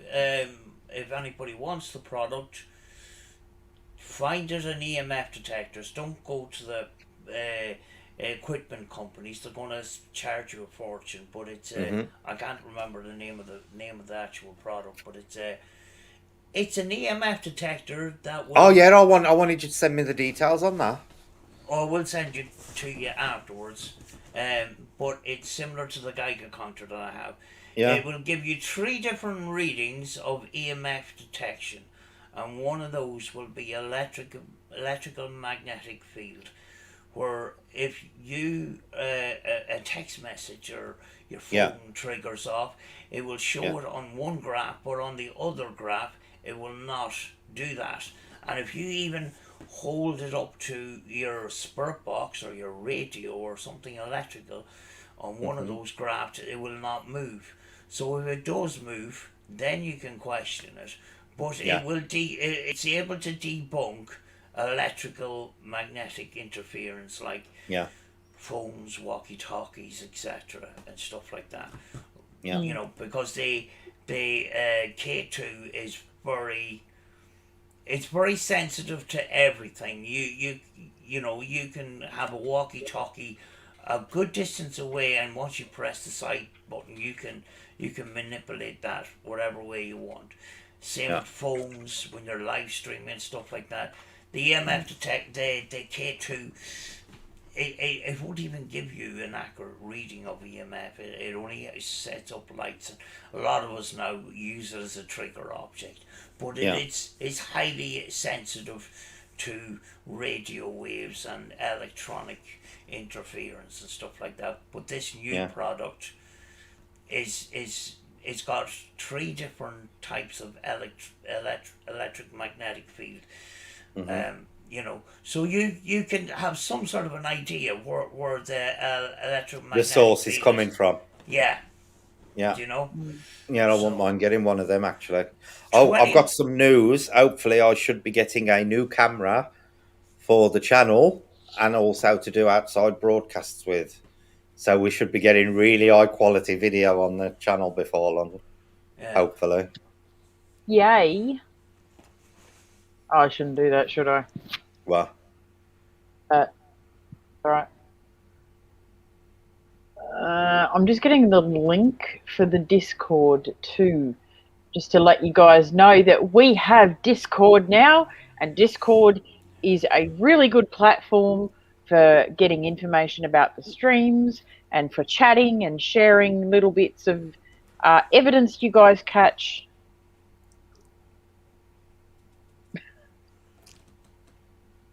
You can keep talking. I'm just, you pulling Okay, faces okay. at me? Okay. I thought you were pulling faces at me. I'm Yeah. just, Quickly going back to the EMF detector. That particular EMF detector is £29.99. You no need to pay £60-70 Yeah. from a ghost hunting company. There you can get them. If you're looking for EMF detectors, look on the EMF detector sections on YouTube or Amazon. Yeah, I'll have a look for it. You'll have to give me the name of it and I'll do a search for it. Yeah, I've ordered one actually. So Did you get that link last night for the boom arm? Oh, I forgot to check, but I will check. Yeah, I'll put it on Skype. It's on Skype. Yeah, it could be very useful for reviewing products and stuff. You know. Mm-hmm.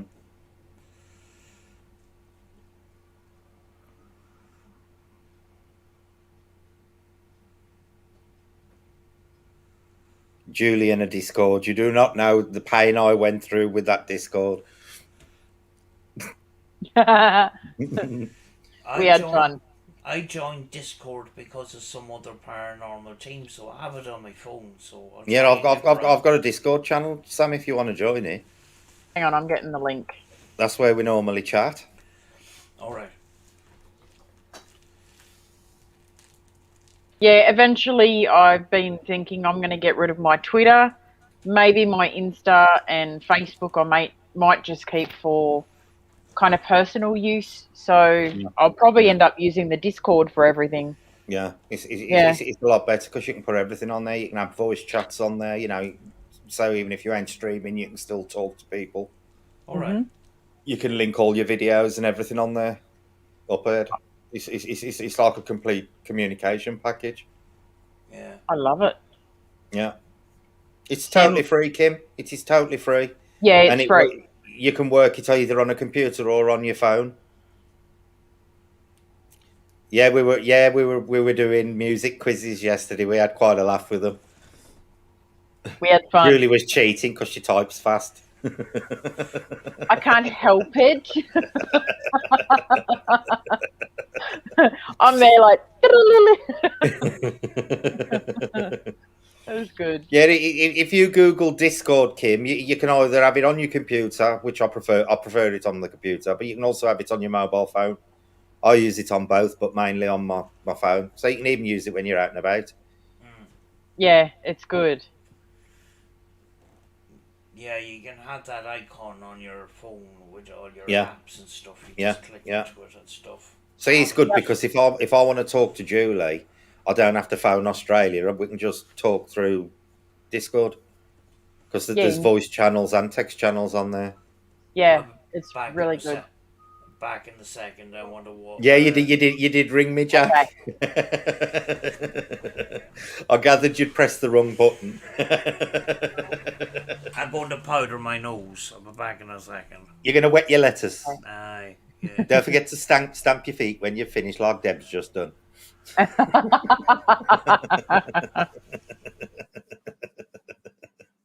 Night, MCAT. Have a safe day at work. You have a good night, MCAT. Because that was the longest effort ever to go and get a pair of earbuds, wasn't it? Don't you think? She's just looking at you, Brett, like you're gonna get it. Your meatballs are gonna get it.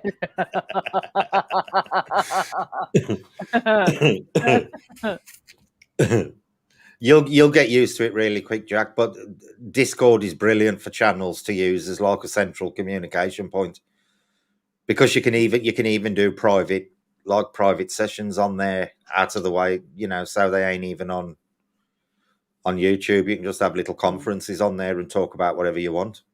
Yeah, it took me a while to get the hang of it too. Yeah. I kept accidentally leaving the chat when we were talking. Yeah. I did it once because I forgot. I was in mine, and then I clicked on yours, thinking, "Oh, we're on," and we weren't. We were still in mine. Yep. I'm going to go getting sleepy. Love to all. You have a good night, Luna. Bye, Luna. Good night, Luna. Yeah, we might end this stream soon too if you guys want to hang around. Do you know we've been going 3 hours? I know. I just looked at that. I'm like 3 hours. I've literally just flicked it up, and it's bang on 3 hours. Yep, just now. It flew by again. It is. All right, guys. We've had a pretty broad range. We have. Yeah. We've had a really Yeah. good talk. No, they're fine, Evelyn. I'm just sitting here tonight because of my back. That's all. All right, guys. We will say good night to you. Thank you all for coming in. Hope you enjoyed the stream, and we look forward to next week with you all. Thank you, Brett, Sam, and Deb, for joining me. You're welcome. Anytime. Thank you for having me. Have a good night, everybody, or day, depending on where you are. All right. Bye, everyone. Bye.